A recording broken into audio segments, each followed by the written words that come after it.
3 years ago, the children I raised abandoned me in a cold rural town, calling me worthless. 3 years later, they returned with gifts, wine, and guilty smiles. My son lifted his glass and said, "Dad, we just want to make things right and help manage your assets safely." I looked at each of them, smiled, and said 5 words that froze the table. "You are already too late." They never knew I had been rebuilding everything and waiting for them to step into the trap. I'm deeply grateful to have you here for this journey. To help me get to know this community, please comment below which city or country are you watching from. I read every single response. Note, this story includes fictional elements for entertainment and educational purposes. Any link to actual people or places is accidental, but the core lesson I'm sharing is valuable. I raised my champagne glass in the warm amber light of Bellagio Trattoria and caught a 2-word reflection on the iPad screen my daughter-in-law had carelessly left on the table: power of attorney. My blood turned to ice, but my hand kept the glass steady. My smile stayed radiant. My voice stayed warm as I said, "You children are so thoughtful. Your father is a lucky man."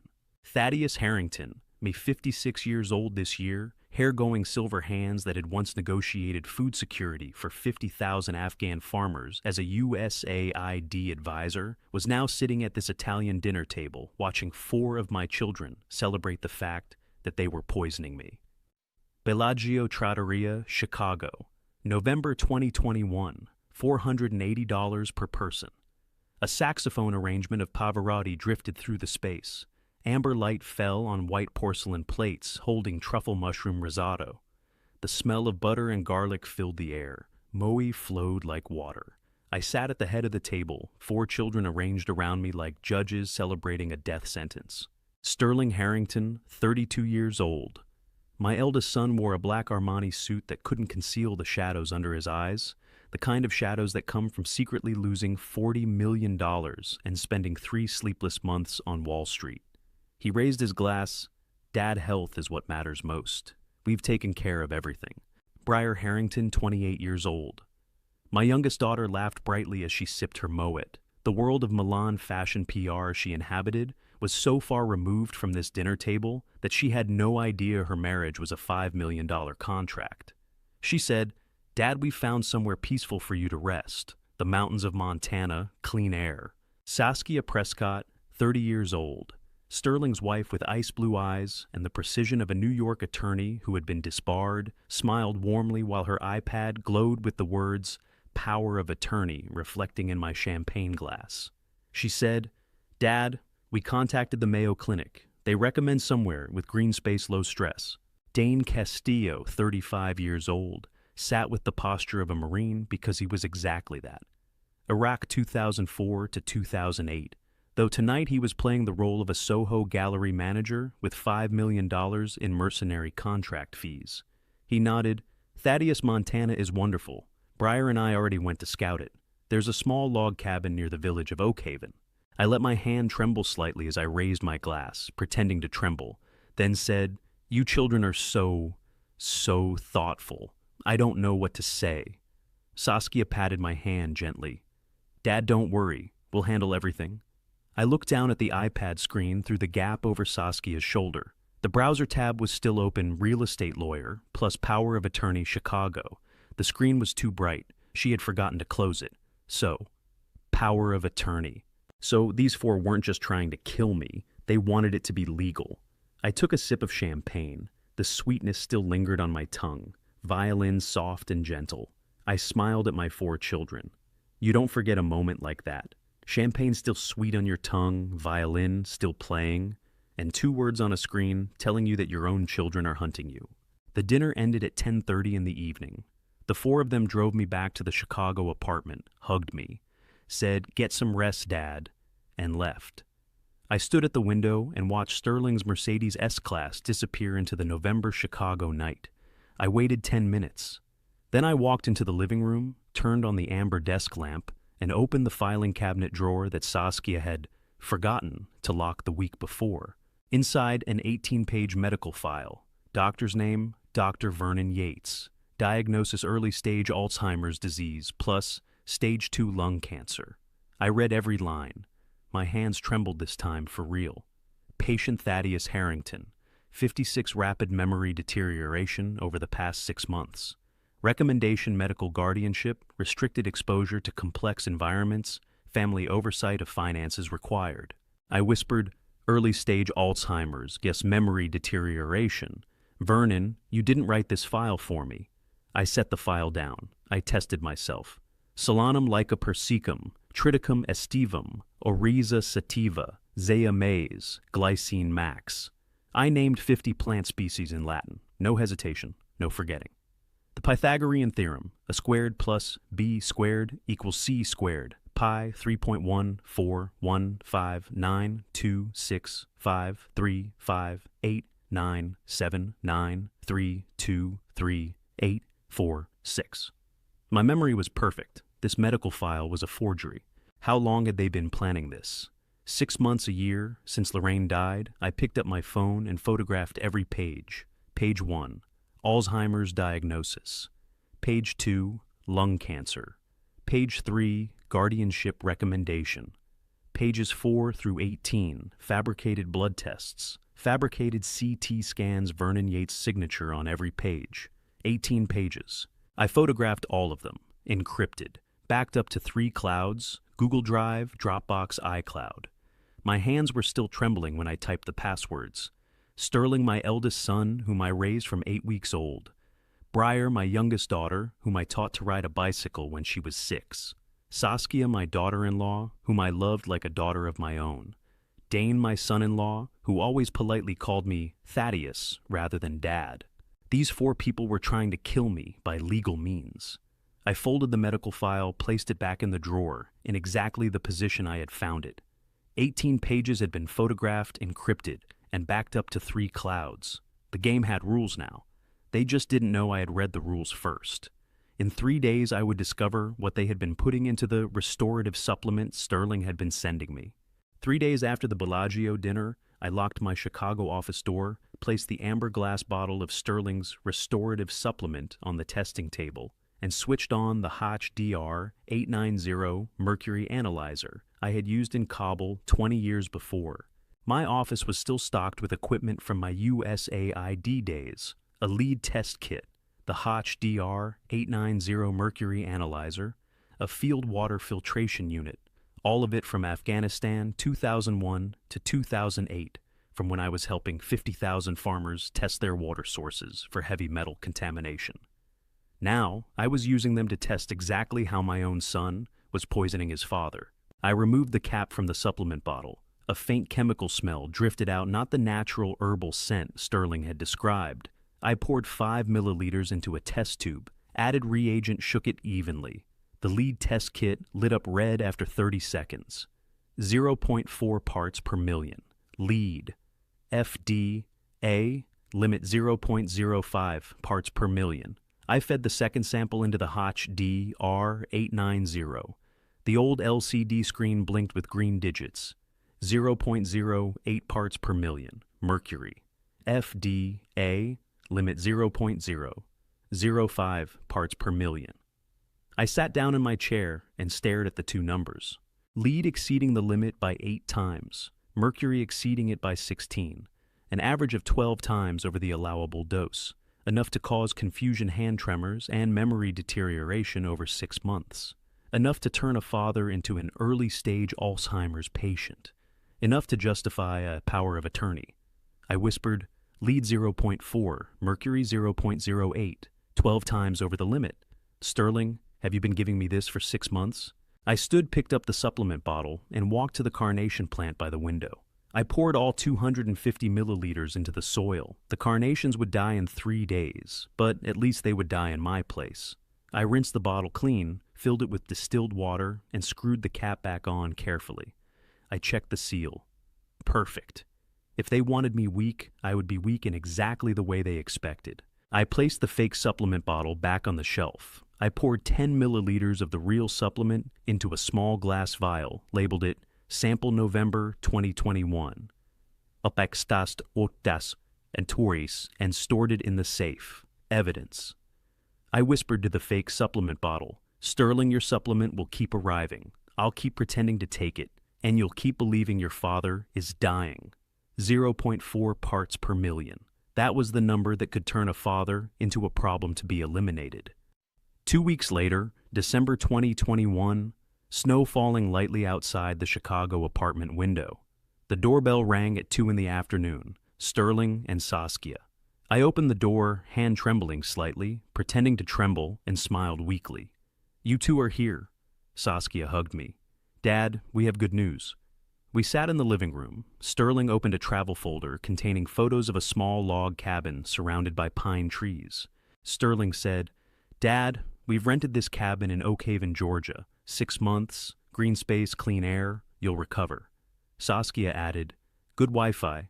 Dad can work remotely if he wants. The cabin belongs to Grandfather Robert's family. We still hold the ownership rights." I looked at the photo of the cabin. Old wood, single story. 100-year-old oak tree blocking half the entrance like a warning, mountains in the background. I said slowly in a weak voice, Let me spend 6 months and see. If I recover, I'll come back." Sterling smiled slightly. "Don't worry, Dad. We'll take care of the family assets." Take care of the family assets? I knew exactly what that phrase meant.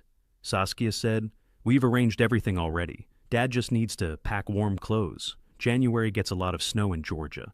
I nodded slowly. "Thank you, children. I don't know what I'd do without you."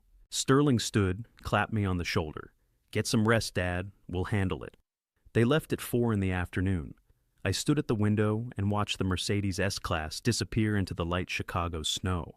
They thought a man who had once negotiated with Afghan warlords and Iraqi government officials couldn't recognize a trap when his own son was laying it. I waited 10 minutes. Then I opened my laptop. Signal, end-to-end encrypted message. I typed a name I hadn't used in 13 years, Wyatt Floyd Weaver. Floyd Weaver, former FBI and old friend from Afghanistan, 2001 to 2008, a man who had helped me investigate the Kabul food corruption network. Floyd had since retired to rural Georgia, working as a private attorney. I typed 6 words, "Wyatt, I'm coming. They opened my game. Sent." 2 minutes later, Floyd replied, "Thaddeus, 13 years. What do you need?" I typed 6 months, Oak Haven, evidence, war. Floyd, "I'm 2 hours from Oak Haven. When do you arrive?" Me, January 5th, 2022. Floyd, "I'll be ready. What are we fighting?" I looked at the screen thinking of Sterling Saskia Breyer Dane, thinking of the power of attorney, thinking of the supplement bottle containing lead and mercury, thinking of the 18-page forged medical file. I typed, "My children." Floyd didn't respond immediately. 30 seconds later, "Jesus, I'm sorry, Thaddeus. I'll help. Bring evidence." Me.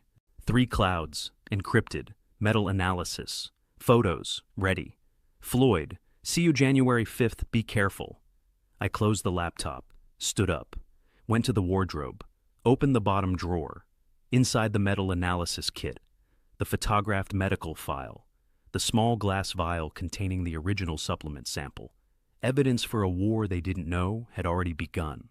I closed the drawer. 6 weeks from now, I would drive my Range Rover into frozen Oak Haven, Georgia, to a grandfather's cabin I had never seen, and onto a chessboard that stretched 4 years into the future. But today, I only needed to pretend to be weak. And wait. 6 weeks passed like 6 minutes.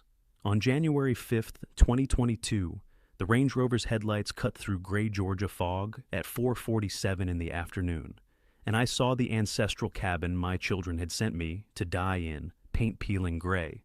The front step cracked clean into 100-year-old oak tree obscuring half the entrance like a final warning. 2 hours and 12 minutes from Atlanta. 118 miles. Temperature -2 degrees Celsius. I killed the engine, sat still in the car for 2 minutes, looking at the house my grandfather Robert had left behind. 5 rooms, kitchen living room, 2 bedrooms, 1 bathroom. Built in 1978. 44 years old. Paint peeling gray like the skin of a cancer patient. Warped wooden window frames. A long crack running down the brick chimney. I stepped out of the car. Cold wind cut into my face like a blade. My breath turned white vapor. I walked up the front step.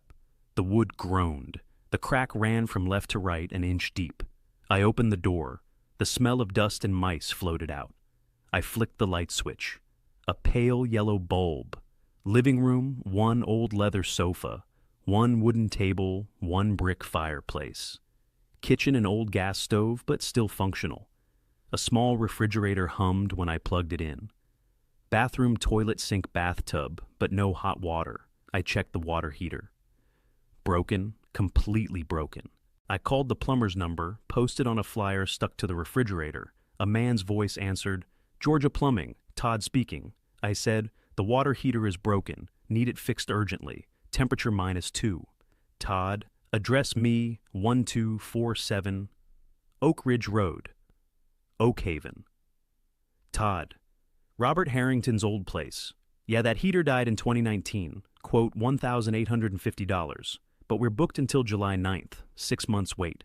Me, July 6 months. Todd, small town, sir. One plumber. Winter's busy. Sorry. Me, understood. Thank you. I hung up, looked around the cabin. 6 months without hot water. No heating except the wood fireplace. Temperature -2 degrees. Sterling had a Manhattan penthouse with heated marble bathroom floors. I had a working toilet and a sink. This was what I looked like in their eyes, a man of no further value. $1,850. July 9th. They knew I was coming in January with no heat, no hot water. This wasn't a gift. This was the grave they hoped I would dig myself in, 6 months of isolation, and the fake supplements designed to erode my mind.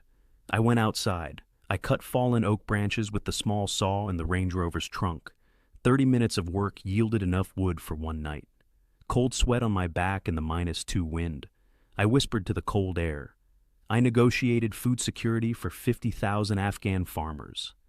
I can survive one Georgia winter in my grandfather's house. I carried the wood inside, stacked it in the fireplace, lit it with matches from the glove compartment box. The fire caught. Warmth spread. By 8 in the evening, the outside temperature had dropped to a genuine -2. Inside the cabin, 4 degrees Celsius. I boiled water on the gas stove, poured it into the bathtub, 4 inches of warm water. I soaked my feet for 5 minutes, enough to prevent frostbite. I couldn't sleep. Too cold. I sat at the kitchen table wrapped in a blanket and opened the manila folder Sterling had handed me in November 2021.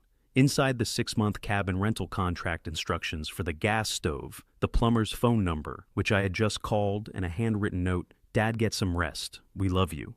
I folded the folder closed, looked around the living room. The fireplace was a small sun in a frozen universe, 4 walls, 1 old man, and a conspiracy 118 miles away that thought distance meant safety. I stood up, went looking for more blankets, opened the living room closet, empty. Opened the table drawer, empty. Touched the back wall panel of the closet, it vibrated gently. I unscrewed the fitting. The panel was loose. I pulled it out. Inside the wall, cavity, 1 old folded blanket and a photograph. I pulled out the photo. Colors faded. A man of 62 standing in front of this same cabin. Silver hair, gray eyes, holding a notebook in his hand. Grandfather Robert. I brought the photo close to the firelight, looked carefully. His eyes were identical to mine. Not similar, identical. That strategic gaze looking into the camera, as if looking into the future, knowing something was coming. On the back of the photo, faint handwritten text, "For the one who survives. RH 1985. For the one who survives," I whispered. "Grandfather Robert, who were you waiting for? Your eyes look too much like mine." I looked at the photo again. Robert at 62 in 1985. Me at 56 in 2022. 6 more years, and I would be 62, the same age as he was in this photograph. He hid this photo in the wall, not forgotten, deliberately hidden. He knew someone would come. Someone would find it. Someone would need it.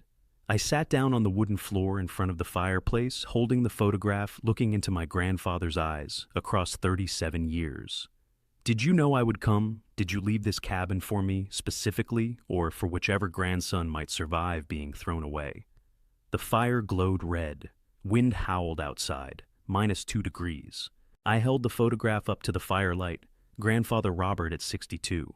The same age I would be in 6 years, looking into the camera with that strategic gaze that had already seen something coming. The photo was deliberately hidden, not forgotten.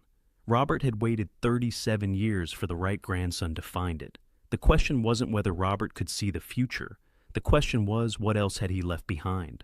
2 weeks from now, I would discover what he had been waiting for, and why oil companies had been circling this worthless land since 1995.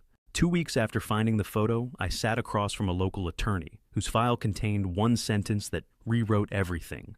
Mineral rights transferred to Cresta Oil and Gas Corporation, effective June 12, 1995, 30 years, without extraction, without reclamation. Oak Haven Law Office, early February 2022. My second week in Georgia. Attorney Marcus Brennan, a local land specialist of about 55, who had the tired look of a man who had watched companies circle this land for decades, opened the file and said, "Mr. Harrington, your grandfather Robert sold the mineral rights in 1995. He kept surface ownership, but everything underground belongs to Cresta Oil." I asked, 1995. Marcus nodded. 27 years ago, 3 years after he married your wife, according to family records. Cresta never drilled, never extracted, just waited. Waited for what? Marcus shrugged. Nobody knows, but they paid $50,000 in 1995 for permanent mineral rights. Your grandfather took the money, kept the land. I sat quietly. 1995, the year Breyer was born, the year an oil company began waiting for Robert's land. Coincidence doesn't last that long. I said, I have a patent, U.S.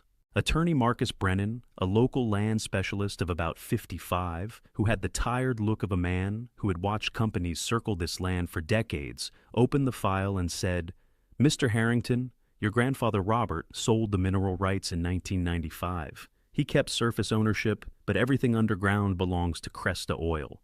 I asked, 1995 Sue. Marcus nodded. 27 years ago, 3 years after he married your wife, according to family records. Cresta never drilled, never extracted, just waited. Waited for what? Marcus shrugged.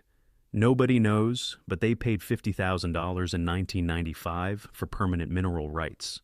Your grandfather took the money, kept the land. I sat quietly. 1995, the year Breyer was born. The year an oil company began waiting for Robert's land. Coincidence doesn't last that long. I said, I have a patent, US 112345667, smart irrigation from my USAID work in Afghanistan. Could Cresta be interested? Marcus raised an eyebrow. You want to negotiate? Me, they've held mineral rights for 30 years without using them. I have technology they need for oil drilling. Let's call them. Marcus made the call. 2 hours later, a video call. The laptop screen showed a man of about 50, gray suit, Chicago office. A Cresta company representative. He smiled politely. Mr. Harrington, patent number 112345667, smart irrigation. What's the real value? I said calmly, for a company with 30 years of unused mineral rights, $4.2 million, permanent cross-license, until the end of this week. He was silent for 5 seconds. Then, I need to confirm with the CEO. 20 minutes later, he returned. Agreed. $4.2 million. Contract sent by email within the hour. I nodded. Good. He signed electronically. Marcus printed the contract. $4.2 million to be transferred within 3 business days. Before ending the video call, he asked casually, "What is your name?" Me, Thaddeus Harrington, Robert's grandson. 3 seconds of silence. The screen went black. The call disconnected. Marcus looked at me. That was unusual. They just signed for $4.2 million without asking your name first. I stood. They already knew my name. They just didn't think I would be here. The year Breyer was born. The year an oil company began waiting for Robert's land. Coincidence doesn't last that long. 2 weeks later, mid-February 2022, 11:47 at night, someone knocked at the cabin door. I opened it. Cold wind swept in. An old man stood outside, trembling hands, holding a leather-wrapped package. Luther Spencer, 78 years old. Black with the patient eyes and trembling hands of a man who had been keeping a package safe for 12 years, waiting for Robert's grandson, as the prophecy required, stood on the frozen front step. Luther said, "I've been waiting for you 12 years. You're Robert's grandson, aren't you?" I was stunned. Who are you? Luther held out the leather package. Your grandfather asked me to keep this for whichever grandson could live here for 6 months. You've been here 6 weeks, sooner than I expected. I took the leather package, heavy. Old leather, smelling of mold. I asked, when did Robert give this to you? Luther. In 2010, 2 years after your wife died. Robert said, Luther, one day one of my grandsons will come here. Not because he wants to, because he was driven out. Give this to him. I asked, how will I know the right person? Robert, he will live here for 6 months. No one else can. I held the leather package and looked at Luther. Why did you wait 12 years? Luther smiled with exhausted kindness. Robert was the only man in Oak Haven who hired my son as a carpenter in 1998, when nobody else would hire a black man. I owed him, and he was right, you came. How does a 78-year-old black man in rural Georgia keep a package for 12 years, waiting for a stranger he has never met, trusting that person will arrive exactly when the prophecy requires Luther turned to leave, then stopped? You'll need my grandson, a 12-year-old boy named Kai. He understands machinery. He'll find you. Me, Kai. Why would I need a 12-year-old boy? Luther, Robert said so. My grandson will need your grandson. Kai knows how to see what adults miss. I didn't understand it at the time, but Robert was always right. Luther walked down the steps, disappeared into the February fog. I stood on the frozen porch holding the leather package that had waited 12 years for my arrival. Robert knew, in 2010, 2 years after Lorraine died, that one of his grandsons would be sent here, would be abandoned, would need precisely this. The question wasn't whether Robert could see the future. The question was, what else had he left behind? The taillights of Luther's vehicle vanished into the February fog, leaving me on the frozen porch holding a leather package that had waited 12 years. Inside, what Robert knew from 1987 that I was about to discover. My hands were trembling not from cold, but from recognition when I opened Robert's 1987 letter under lamplight at midnight. And the first sentence read, one day this land will be hunted. The oil companies came in 1985, in 1995, but beneath the third well from the north lies a mineral more precious than gold, and only my grandson will be able to see it. Midnight. February 2022. The cabin's dining table. The oil lamp glowing yellow. The leather package Luther had left was now open. Inside, a handwritten letter on yellowed paper. Date in the upper corner, June 12th, 1987. 38 years ago, when I was 21 years old, 3 years before I joined USAID, 16 years before Afghanistan, 5 years before I met Lorraine, 7 years before Sterling was born. Robert wrote this letter when I had no career, no wife, no children. Yet he predicted all of it. I read on. Thaddeus, if you are reading this, it means you have survived living in this cabin for at least 1 month. Good. Oil companies came in 1985 looking for oil. They came back in 1995 to buy mineral rights. They will wait 30 years, but they are looking for the wrong thing. Beneath the third well from the north, not oil. A mineral more precious than gold. Only someone with geological knowledge and irrigation technology will be able to see it. You will go to USAID. You will learn smart irrigation in Afghanistan. You will have a patent. Then you will come back here. Keep this land. Don't sell it. In 2025, they will come back. By then, you will be ready. Your loving grandfather, Robert H. I put the letter down. My hands were still trembling. Robert knew I would go to USAID 16 years before I went. Knew I would have an irrigation patent. Knew I would return to this cabin in 2022. This was not a legal clause. This was a prophecy. I whispered, 1995 was the year Breyer was born. A terrifying coincidence. I folded the letter, set it beside the 1985 photograph. 2 things Robert had left behind. A photograph, a letter, both saying the same thing he had known for a long time. 2 weeks later, in the first week of March 2022, I stopped at the Shell station in Oak Haven. Early spring sunshine. A man in a police uniform walked up and clapped me on the shoulder. 14 years old friend, I knew you'd come back. I turned around, stunned. Floyd Weaver, 60 years old, weathered face in local sheriff's uniform, clapping me on the shoulder at the Shell station after 14 years apart. a former FBI special agent who had once protected USAID food security missions in Afghanistan from 2001 to 2008, now protecting his old friend in rural Georgia. I said, "Wyatt, since when are you the local sheriff?" Floyd grinned. "Since 2014, transferred back after leaving the FBI. I talked to your children. In June 2021, suggested the idea of a quiet rural Georgia location with a grandfather's cabin. They took the bait faster than I expected." I was silent for 5 seconds. Then I smiled faintly. "Do you remember Kabul 2003? The time we saved the wheat harvest for 50,000 farmers?" "Floyd, now we're saving you. Some friendships are forged in Afghan dust and Iraqi bureaucracy, the kind where 14 years of silence means nothing because the trust was welded in survival." Floyd said, "Oil companies have been stalking your land. I've known since 2019. I needed to get you back here to protect you. So I reached out to Sterling, suggested the cabin. Didn't expect them to turn it into a murder plot." "Me? You arranged all of this." "Floyd, Robert asked me to. In 2008, before he died, he said, 'Floyd, one day Thaddeus will need to run, get him back to the cabin, and give him the tools to fight.'"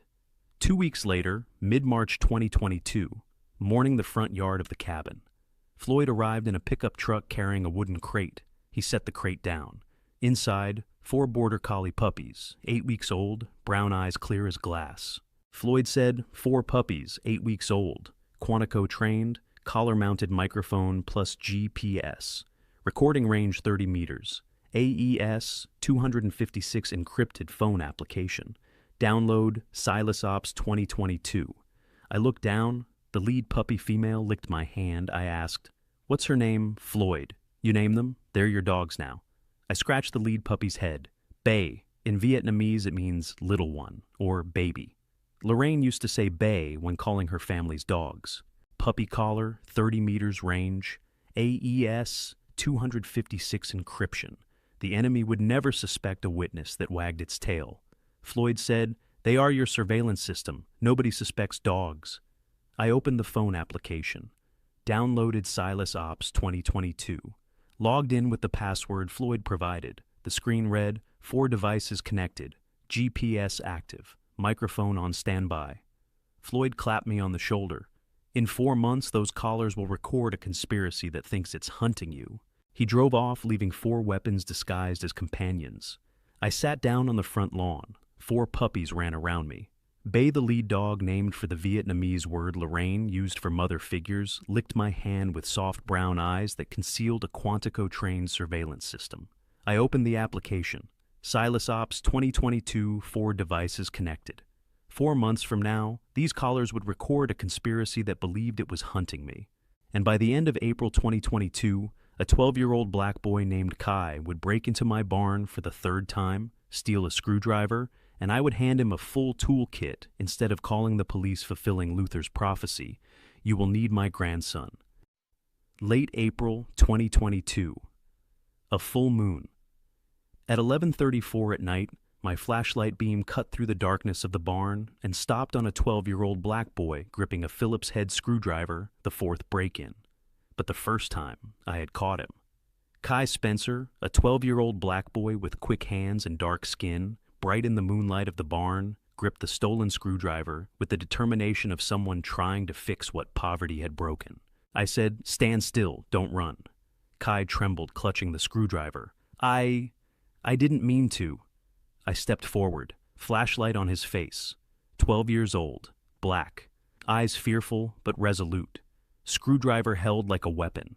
I said, "The 3 times before you took pliers, a hammer, and a wrench. This time, you're taking a screwdriver. What are you fixing?" Kai was silent. "Me sim, the old water pump at your house, right, a 1973 pump.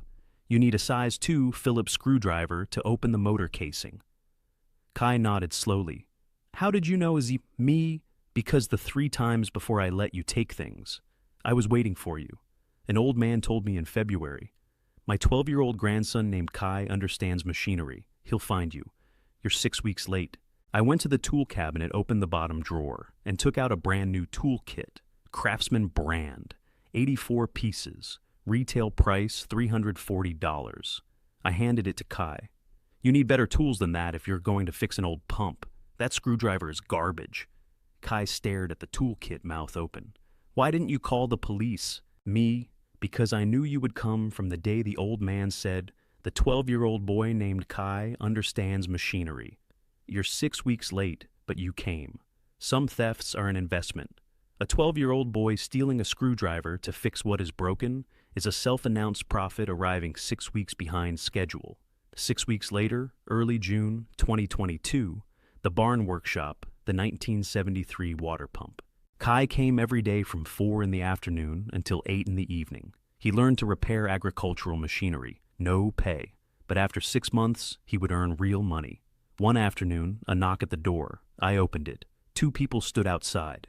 Marcus Spencer Kai's foster father, about 45 years old, with calloused hands and worn work shoes, holding his hat anxiously as he apologized for his son's barn break-ins. Diane Spencer, Kai's foster mother, early 40s with tired eyes that had seen too many mortgage payment notices, stood beside her husband holding a paper towel. Marcus said, "Mr. Harrington, he broke in 3 times. I apologize. I'll pay for any damages." I shook my head. No payment needed. He'll do an unpaid internship 4 hours every day. He'll learn to repair agricultural machinery. In 6 months, he'll earn real money to help the family pay off the $35,000 debt. Diane cried, "Thank you. We're about to lose the house." Me? Kai has talent. Talent shouldn't be wasted because of mortgage debt. Marcus? What can he do?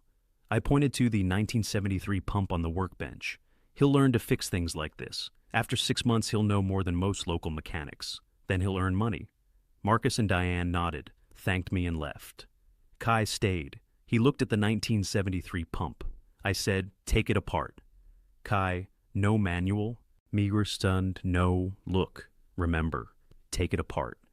Kai picked up the screwdriver, began dismantling. 47 components, no manual. Photographic mechanical memory at age 12.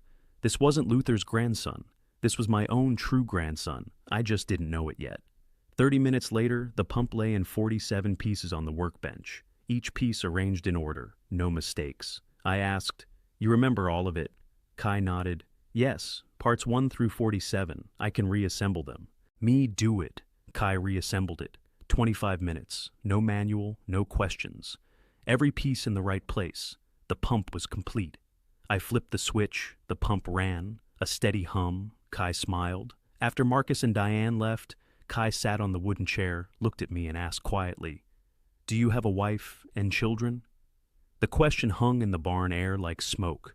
4 seconds of silence. The first time I had said this aloud since January. The first time the betrayal had a witness.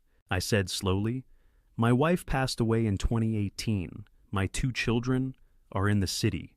They don't care about this old man anymore." Kai nodded, understanding more than a 12-year-old should. Then he turned back and began disassembling the pump again. I stood still watching him work. Lorraine died in 2018. Sterling and Breyer sent me here to die. But this 12-year-old boy, Kai Spencer, was sitting in my barn, fixing machinery, asking about my family. And I had just told him the truth. My children didn't care about me. In July, there would be a BMW 7-4. OI bringing a real estate attorney named Graham Riddle offering $1.2 million for a luxury eco-resort and threatening mysterious fires if I refused. But today I only stood in the barn watching a 12-year-old boy reassemble a 1973 water pump into 47 pieces without a manual. And for the first time in 4 months, I felt something other than alone. 2 months after Kai's question, the BMW 7-4. Oh, I arrived on a Thursday afternoon in July 2022, 6 months after my exile to Oak Haven began, and the man who stepped out was wearing a Brooks Brothers suit worth more than Kai's family's mortgage debt, which meant he had not come to help. Graham Riddle, 45 years old, a corporate real estate attorney in a Brooks Brothers suit and Italian leather shoes, stepped out of the BMW 7-4. OI with the practiced smile of a man who had threatened elderly landowners 100 times before. He walked up the cabin's wooden porch, handed me a business card. "Mr. Harrington, I'm Graham Riddle. I represent a wealthy Atlanta family. They want to build a luxury eco-resort. They like your land. $1.2 million. Cash. Next week." I smiled faintly. I only just got here. I'm still planting trees, thank you. Graham looked around. You should reconsider. This area isn't safe. Night robberies, mysterious fires, an old man alone. Me. I have 4 dogs. You should go. Graham looked at the 4 border collies lying under the shade of a tree. Bay, the lead dog, watched him with clear brown eyes. Graham nodded. All right. But think about the offer. I'll come back next week. He turned, headed toward the BMW. I stood still on the porch. The 4 dogs lay quiet. Their collars GPS plus microphone 30-meter range, AES 256 encryption were recording everything. Graham opened the car door. Before getting in, he took out his phone and made a call, his voice low. Report back to Boss Townsend that Harrington hasn't moved out. We need to press harder. 30 meters, AES 256 encryption. 4 dogs wagging their tails while their collars recorded a criminal threat. Graham Riddle didn't know he had just confessed before 4 FBI witnesses. The BMW 7-4. OI drove away. Dust rose in its wake. I opened my phone application, Silas Ops 2022. Pressed play. Graham's voice unmistakable. Report back to Boss Townsend that Harrington hasn't moved out. We need to press harder. Boss Townsend. I saved the file, sent it to Floyd via Signal. That evening, cabin kitchen, Iowa ribeye steak, and Maker's Mark bourbon. Floyd sat across from me, listening to the 3-minute 47-second audio file. Graham's voice, this area isn't safe, night robberies, mysterious fires, an old man alone. Then the lower voice, report back to Boss Townsend that Harrington hasn't moved out. Floyd put down his bourbon glass face, gone pale. Townsend. Could that be Mark, Townsend CEO of Cresta Oil? I was stunned. You know that name. Floyd, Mark Townsend, Texas oil baron, net worth $4.8 billion, shale gas tycoon. FBI has been monitoring him for 8 years. I said slowly, Mark Townsend, my college friend from the Wharton MBA program in 1990. I haven't seen him in 30 years. Floyd looked at me. You're serious? Mark Townsend is your college friend? I nodded. We were in the same Wharton study group, 1990 to 1992. Mark, me, and 3 others. We studied corporate finance. Mark was very sharp. After graduating, he went to Texas for oil. I went to USAID. We lost touch. How does a Wharton college friend from 1990, before Lorraine, before USAID, before Sterling and Breyer, become a $4.8 billion oil baron, hunting my grandfather's land 30 years later? Floyd took a sip of bourbon. Mark Townsend owns Cresta Oil, the company that bought your grandfather's mineral rights in 1995. FBI has been watching for suspected shale gas price manipulation and bribing Texas officials. But we never had enough evidence. Me, 1995, 27 years ago. Mark bought the mineral rights when I didn't even know this land existed. Floyd, and now he sends Graham Riddle to threaten you. Mysterious fires, night robberies, that's arson threat. Me, oh, why does Mark want this land? He's had mineral rights for 27 years. Why now? Floyd was silent. Then, do you know that Townsend was a friend of Lewis? I froze. The bourbon glass stopped halfway to my mouth. Lewis was my college nickname. Only 3 people knew it, Lorraine, the Wharton study group, and Mark Townsend in 1990. Floyd nodded. Mark called you Lewis. Me, yes, from 1990 to 1992. Only the Wharton group. After graduating, nobody called me Lewis anymore. Only Lorraine sometimes when she was angry. Floyd, if Mark knows you're in Oak Haven, if Mark sends Graham Riddle, if Mark owns Cresta Oil with 27 years of mineral rights, then this isn't corporate greed. This is personal. I put down the bourbon glass, looked into Floyd's eyes. Mark Townsend, my Wharton friend from 30 years ago, now CEO of Cresta Oil, $4.8 billion, bought mineral rights to my grandfather's land in 1995, sends Graham Riddle to threaten arson in July 2022. Floyd, and you haven't spoken to Mark in 30 years, so why is he hunting you? Floyd's question hung in the bourbon-scented air. Do you know that Townsend was a friend of Lewis? I froze glass halfway to my mouth because Lewis was a nickname that only 3 people had ever used: Lorraine, the Wharton study group, and Mark Townsend himself in 1990. If Mark knew I was in Oakhaven, if Mark sent Graham Riddle, if Mark owned Cresta Oil with 27 years of mineral rights, then this was not corporate greed. This was personal. In September 2022, a veterinarian named Simone Kendrick would treat the lead dog, Bay, after her foot got caught in a poacher's bear trap, and her hands would tremble when she saw my name on the pet insurance card. September 2022, 9:47 in the morning. Bay's rear left leg was caught in a poacher's bear trap near the stream behind the barn. Her cry tore through the cold air, sharp as a knife cut to the heart. I ran outside without time to put on a jacket, my breath turning white in the -1 degree air. Bay lay in frightening stillness, her brown eyes looking at me with absolute trust. Bright red blood spread across white frost like a cruel ink, painting the iron smell mingling with pine resin. I knelt down, hands trembling as I opened the trap, while the other 3 dogs whimpered. "Hold on, Bay," I whispered, voice catching as I felt the fractured bone beneath the wet, blood-soaked fur. I carried Bay into the cabin, laid her on the long wooden table. My phone called the only veterinary clinic within 20 miles, Oakhaven Veterinary Clinic. A woman's voice answered, "Oakhaven Veterinary Clinic, Dr. Simone Kendrick speaking." Soft but firm. I explained the situation. She said, "I'll be right there. What's the cabin address?"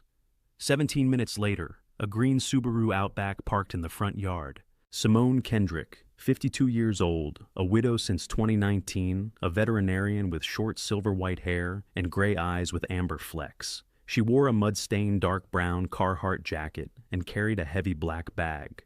When she walked in and saw Bay, her face froze, not because of the wound, but because of the black FBI K9 collar with its micro antenna. "Where did you get this dog?" Her voice wavered slightly as she opened her bag for the morphine syringe. "From an old FBI friend," I said. Simone bit her lip hands, trembling, not from lack of experience, but from emotion. "I used to volunteer with the FBI K9 program in 1997 at Quantico, Virginia." Simone said quietly as she trimmed the fur around the wound, the smell of alcohol antiseptic spreading through the air. "I cared for injured service dogs." She looked at me. "Who are you that you have an FBI K9 dog in 2022? I measured my words. "I'm in a complicated situation with my children. They are trying to seize my assets. These dogs are protection." Simone did not seem surprised. She nodded as though she had heard this before, hands expertly splinting the fractured bone with a small aluminum splint. I knew Lorraine. We studied at the same veterinary school in 1995 at UC Davis, California. She specialized in large animals. I specialized in small animals. We shared a dissection laboratory. She swallowed with difficulty. In 1997, Lorraine told me about a man named Thaddeus. She said he would need protection one day, that his children would betray him. The world tilted around me. Lorraine knew in 1997, 25 years before Sterling and Breyer acted, I could smell Bay's blood, the alcohol, the burning pine wood, all blending into a wave of dizziness. What else did she say? My voice was hoarse. Simone bandaged the wound with precise movements, tears shining in her eyes. She said if I ever met you, I should help you, that you were the only man she ever truly loved. Simone looked up. In 2003, I moved to Oakhaven because my husband was transferred. But now I wonder, did Lorraine arrange that? Simone stood, wiped her hands. I'll come back tomorrow to change Bay's bandage. The way she looked at me was not how a veterinarian looks at a client. It was how a woman looks at a man she has been waiting for 22 years without knowing why. I felt a strange connection, like an electric spark jumping between two conductors. Does the cabin have a landline?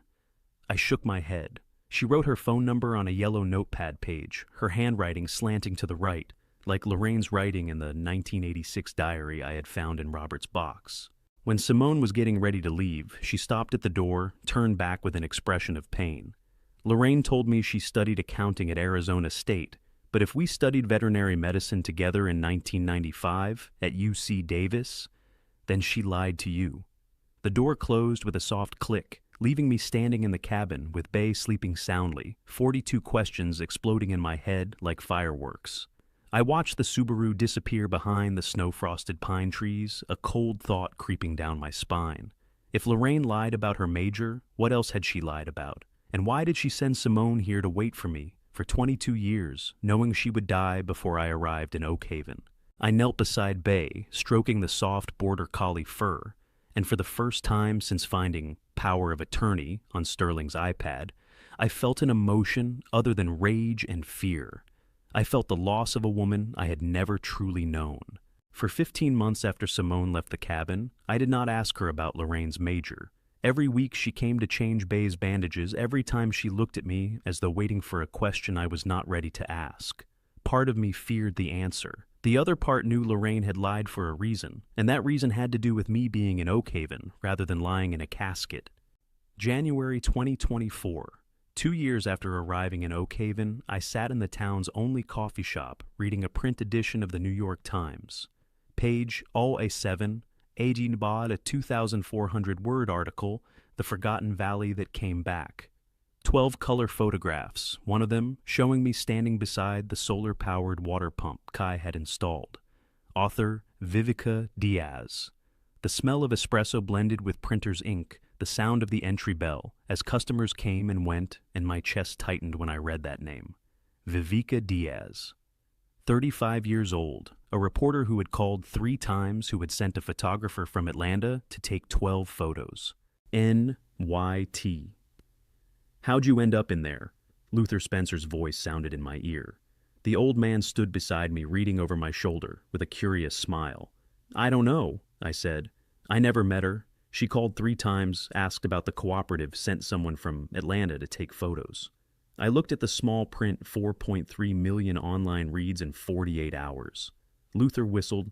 4.3 million people now know about Oak Haven. You're famous.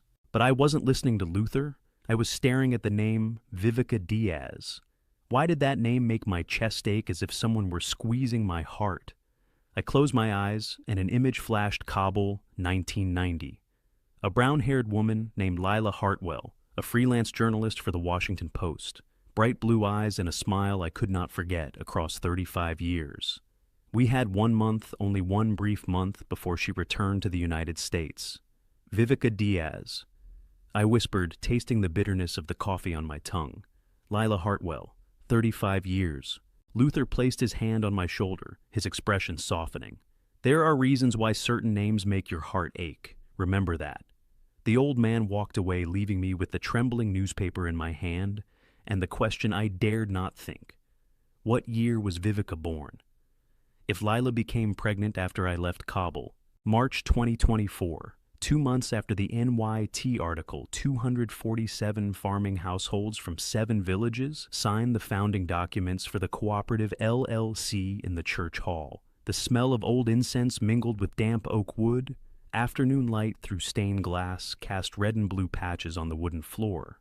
A non-profit attorney from Charlottesville explained a $14 million valuation, the land to be permanently transferred to the Audubon Conservation Trust within 6 months, never to be sold to a large corporation.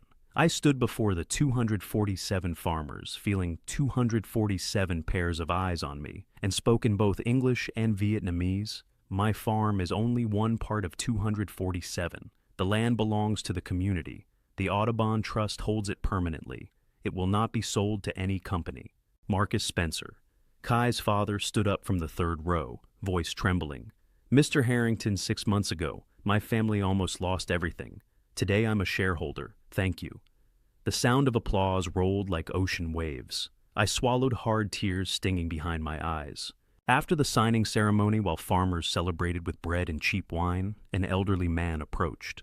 Pastor Winston Sinclair, 70 years old, in an old ivory-white liturgical robe, stained with time, gentle eyes that had kept Lorraine's secret for 6 years, walking with the careful steps of a man carrying a prophecy not yet delivered.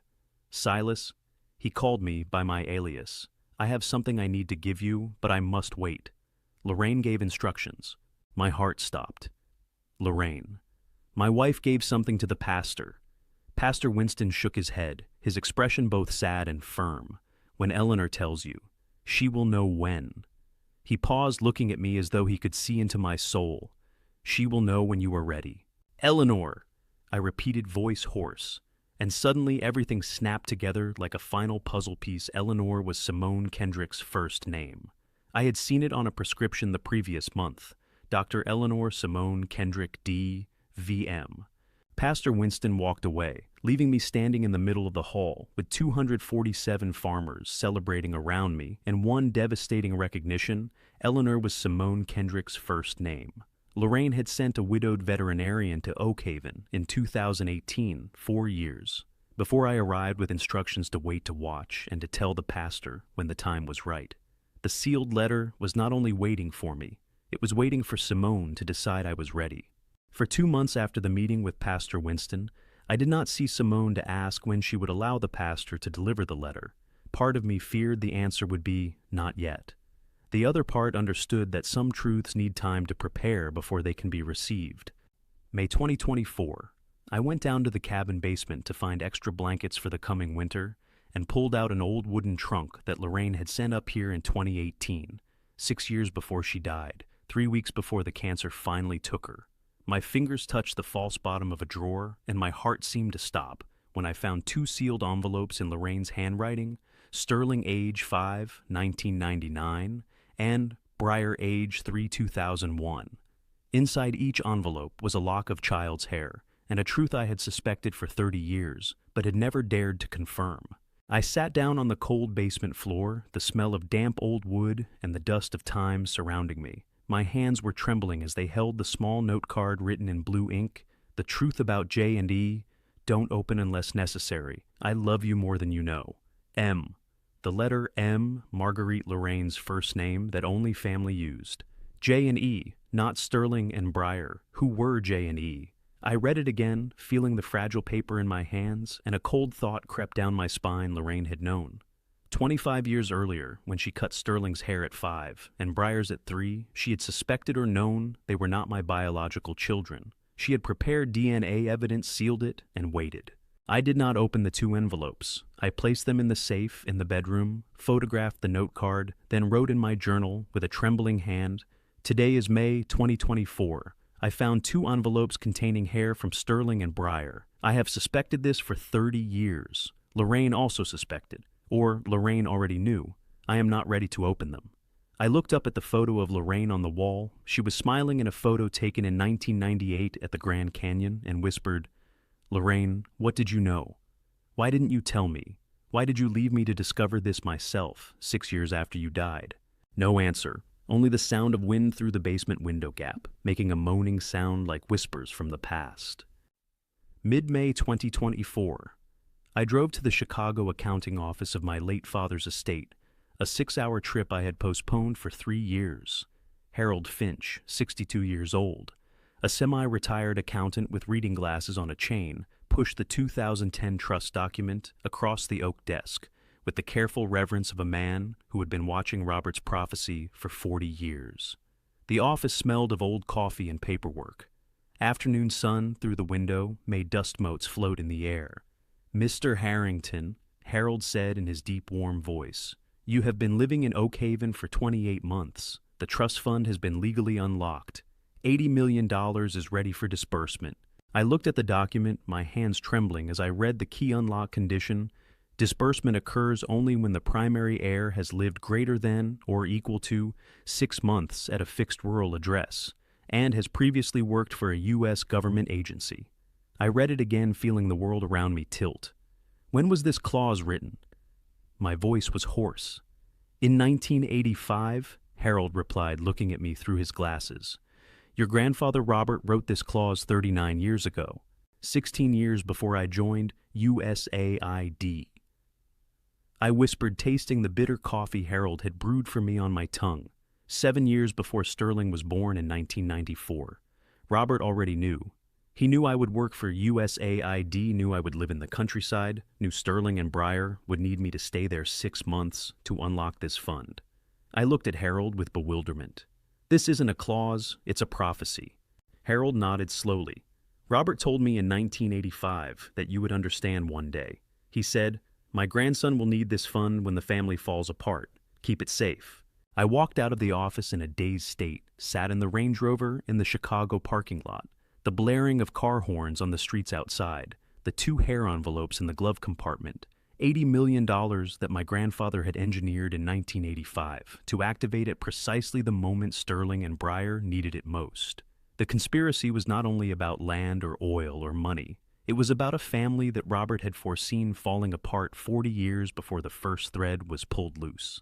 I opened my encrypted signal phone, typed 6 words to Floyd. "This battle is bigger than I thought." Floyd replied to my signal message 12 minutes later. "Ready when you need me." 4 months later, I understood why Robert had seen the family falling apart 40 years in advance. Some prophecies require no magic, only an understanding of human nature. The dogs barked frantically at 6 in the morning in September 2024. I knew immediately something was wrong. The 2 remaining dogs leapt onto the bed, muzzles wet. The phone vibrated. An unknown number. I answered and heard a sweet voice after 3.5 years of silence. "I missed you, Dad." Breyer. The last time she called was February 2021, 3.5 years ago, 6 months after I arrived in Oak Haven. Her voice was like honey. "Sterling has been thinking about Dad. We both want to come visit, just family. We miss the mountains."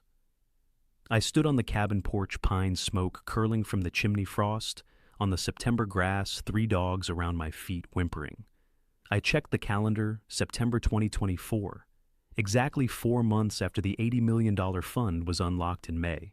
"Of course, sweetheart," I said, my voice warm as a father remembering his children. "Anytime." I hung up, opened my notebook and wrote in Vietnamese, "The cat is coming. Open the trap." 1 week later, a rented SUV parked in the front yard. 4 people stepped out in falsely simple country clothing, Sterling in unwashed Patagonia, flannel Breyer in Salomon hiking shoes, still bearing price tags, Saskia in a cream cashmere sweater, Dane wearing Persol sunglasses in the shade of the pine forest. Their smiles were as stiff as wax figures. I hugged each of them, feeling their bodies rigid under my arms, like cocked spring traps waiting to be triggered. I cooked venison soup with coriander and juniper berries, the fragrance spreading through the cabin. The leather sofa groaned as Sterling sat down, his weight 102 kilograms, according to the medical records I had once seen in 2018, making the spring's protest. Afternoon, September light slanted through the pine frame windows, casting yellow patches on the floor. I served the soup in pottery bowls, watching the 4 of them exchange looks. A language I had spent 28 months in Oak Haven learning to read. "This place is so charming, Dad," Saskia said, eyes drifting toward my office door. "Can I use the bathroom?" I pointed her down the hall, watching her stand with an air of excessive naturalness. I had installed motion sensors from May through August. I knew they were hunting. "How's Dad's health?" Sterling asked, his voice gentle. "Mom mentioned Dad had some trouble walking." I took a sip of soup, tasting the rich venison on my tongue, and smiled. Getting old, son. Everything weakens. The Saskia was missing for 3 minutes and 47 seconds in my office. I knew because I counted. Bella's collar fitted with a microphone after I discovered the DNA envelopes in August recorded everything at 48 kilohertz clarity.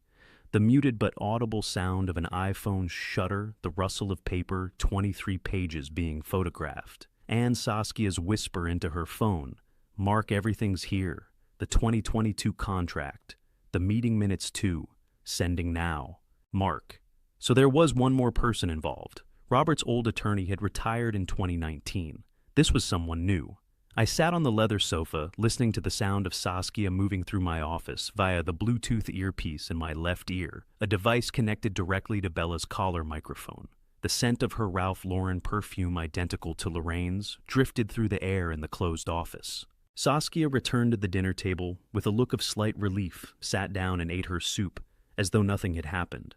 I watched her, thinking, "You think you're the hunter, but you're the prey." Dinner ended at 7:43 in the evening. I saw the face of Sterling's Patek Philippe watch catch the light under the propane lamp. Venison fat had congealed on the pottery bowls. I had turned off the main lights to create a warm atmosphere, but really it was to see their faces clearly in the dimness. The propane lamp hissed and sputtered, casting dancing shadows on the wooden walls. Sterling set down his fork, looked at me with the expression of a fake concerned doctor. "Dad about the trouble walking. Mom mentioned Dad hasn't been going to checkups. We're worried." Dane nodded. Saskia held her phone under the table. Briar smiled, the same smile I had once seen on Lorraine's face in 1984, the first time she lied to me about where she spent an afternoon. I understood immediately they were building a medical incompetency file. They were building a case to challenge my control of the estate. That night I lay in bed listening to the recording from Bella's collar, hearing Saskia's voice whispering to Mark about the 2022 contracts. They were not building a medical incompetency file. They were preparing something larger. Sterling opened his leather case at 7 in the morning, placed 10 white pages on the breakfast table, his voice smooth as a doctor's. Dad, we prepared this to help you. I sat down, the smell of cold coffee mingling with pine smoke from the fireplace.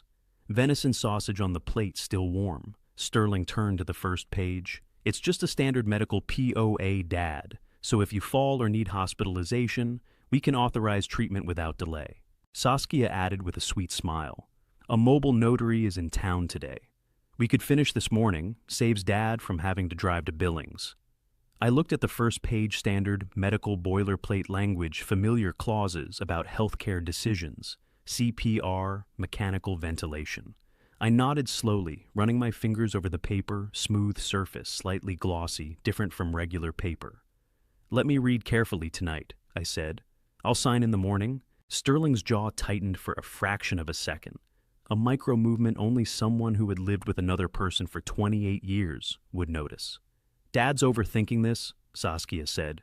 It's just healthcare boilerplate. Dad, you're a lawyer, you know these things. I smiled, took a sip of bitter coffee. Old lawyers rule, never sign the same day. Sleep on every signature. Tomorrow morning, 9 sharp, I'll sign.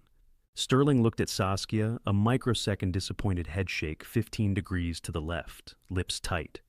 Good, he said. Tomorrow morning. They left the document file on the table, like bait in a steel trap. That afternoon they went walking around the town. Briar photographed mountains. Dane bought souvenirs. Sterling and Saskia sat at the cafe watching me through the window. I stayed in the cabin reading the 10 pages for the 5th time, searching for anything unusual. Nothing. The language was perfect. Too perfect. Pages 1 through 6. Standard medical POA. Pages 7 through 9, mandatory Montana state disclosures. Page 10, signature line. I waited until 11 at night when all 4 were asleep in the 2 guest bedrooms. I locked the office door, took out the UV flashlight purchased in August 2024 after discovering the DNA envelopes, the same shopping trip when I bought Bella's orthopedic collar. Before I show you what that UV light revealed on page 7, are you still with me? Comment A if you think it was standard boilerplate, or B if you suspected a hidden clause. Add your reason in 5 to 10 words, so I can see how you're reading this. Note, the following section contains details reconstructed for emotional impact. The lesson is what I hope stays with you. I switched on the UV light and swept it across page 1. Nothing. Pages 2, 3, 4, 5, 6, nothing. Page 7. The paper blazed fluorescent blue. My heart stopped. In the center of the page in UV, reactive ink, invisible under normal light, was clause 47.3. The grantor hereby transfers all United States patent number 1, 1, 2, 3, 4, 5, 6, 7, 100%. Equity in the Harrington family, co-op, and trust management rights of $80 million to the grantee in perpetuity, effective upon signature. I read it again, feeling the smooth paper under my fingers. The UV reactive coating gave it a slightly different texture. All patents, co-op equity, trust rights, in perpetuity, I whispered in Vietnamese. So they want everything. Not a conservatorship, which would require a hearing, medical evaluation, a judge time. This was legal robbery. If Sterling signed my name, I lost everything in 1 second. I picked up my macro lens, photographed clause 47.3 at high resolution, 24 megapixels, every letter, clear under UV light. Uploaded to an encrypted RAR file sent to the Dropbox subfolder, counteroffensive dash, September 2024. Open signal. Typed a message to Floyd Mercer, my Montana attorney since 2019, 58 years old. Former public prosecutor, specializing in real estate fraud and elder abuse, clause 47.3, POA is complete robbery. I have evidence. Floyd replied 40 seconds later, 11:24 p.m. Void it tomorrow morning. Don't sign. I'll have the cease and desist drafted by 6 a.m. I type back, begin counteroffensive. Floyd's second message arrived at 11:24, C and D drafted. But Thaddeus Clause 47.3 matches language from a 1987 Montana precedent, Roberts versus Estate. Someone researched this 40 years deep. I looked at Sterling's name on page 10, a sample signature in blue ink. But the actual signature line was filled with a different pen, heavier strokes, angled 12 degrees to the right. Not Sterling's handwriting. I knew who had drafted Clause 47.3 before the DNA came back. The signature on page 10 was not Sterling's. The angle was 12 degrees to the right, the pen strokes heavier. But the morning after, I refused to sign the POA when I saw Dane's face in the sunlight. I understood who was orchestrating everything. Morning light on Dane's face, square jaw, deep-set eyes. I froze. I had seen this face 40 years ago in a Chicago law office when Quentin Ashford signed the $4.2 million oil contract. Dane sat at the kitchen table, reading the New York Times coffee cup, in hand the eastern window light, bringing out the exact jaw profile as Quentin in 1984. I calculated Dane was born around 1990, precisely during the peak period of the Quentin-Lorraine relationship. "Dad is staring," Breyer said, concerned. "Is something wrong?" I smiled, took a sip of now cold black coffee, bitter on the tongue. "Just thinking about how much Dane resembles an old colleague. Is that square jaw hereditary in your family?" Dane looked up from the paper gray eyes like Quentin's. "Not really. My father had a round face. Maybe I take after my mother's side."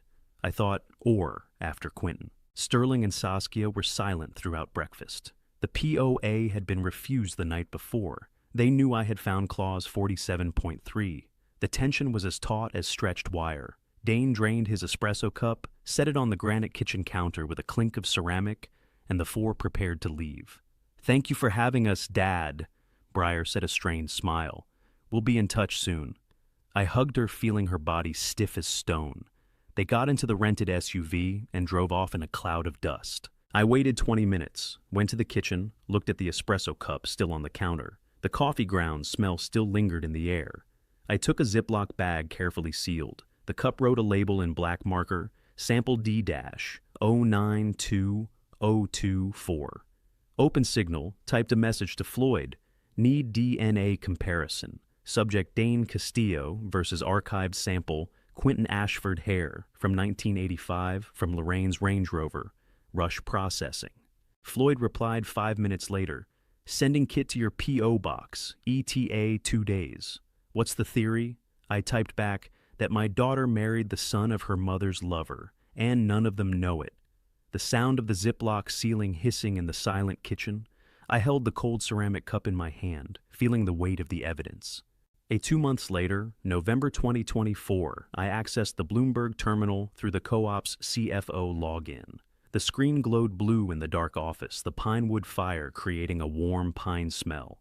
The headline appeared on the front page, Thornton Miller PE Fund collapses $40 million loss in Q, 3CRE scandal. I clicked on it. The list of partners appeared. Sterling Harrington, MD, physician, senior partner since 2018.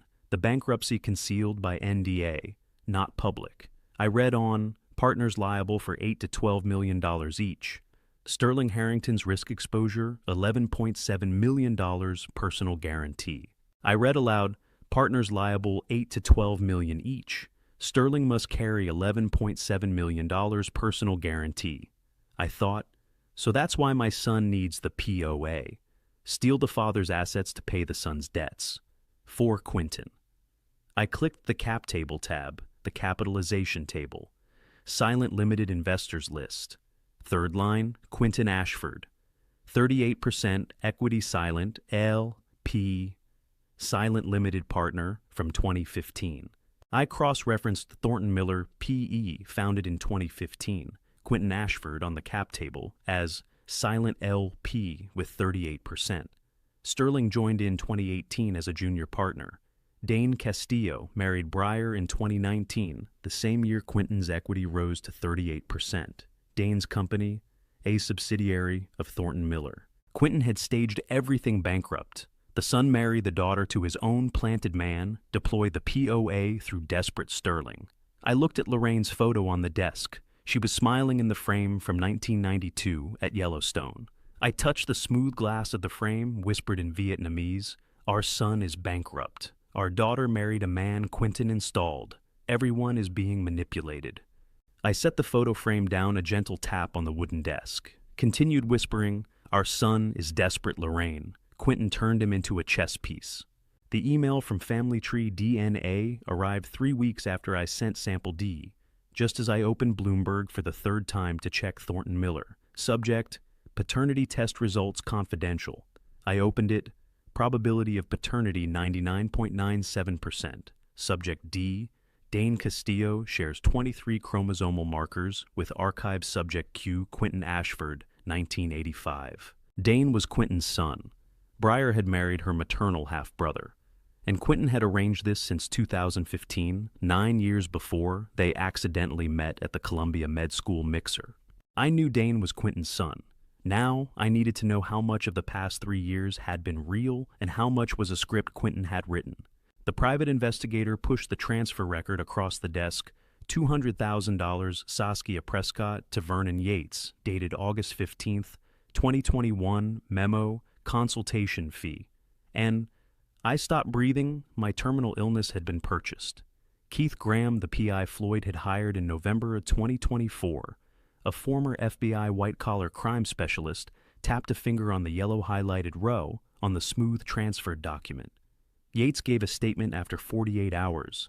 Keith said, his voice flat as a man who had heard too many confessions. Said Saskia threatened to report him for a 2019 medical malpractice unless he diagnosed you as terminally ill. So, I was never actually dying. I said, my voice hoarse. The sterile smell of the independent Atlanta clinic spread through the cold air. 3 years my children believed I had only months left. All of it was theater. Keith nodded. Dr. Worth will run independent tests today, but this bank record has already proven fraud. He pushed another file, Yates' statement secured via court subpoena. I diagnosed Mr. Harrington with early-stage Alzheimer's and pancreatic cancer at Mrs. Prescott's direction in order to justify removing him from his position managing the cooperative. I took a sip of black coffee in the clinic, waiting room institutional, and bitter as cold and clinical as the truth I had just received. 4 hours later, Dr. Helena Worth, independent physician, board-certified neurologist and oncologist, who conducted impartial medical evaluations for legal proceedings, called me into her office. She placed 3 files on the desk: blood work, MRI, cognitive assessment.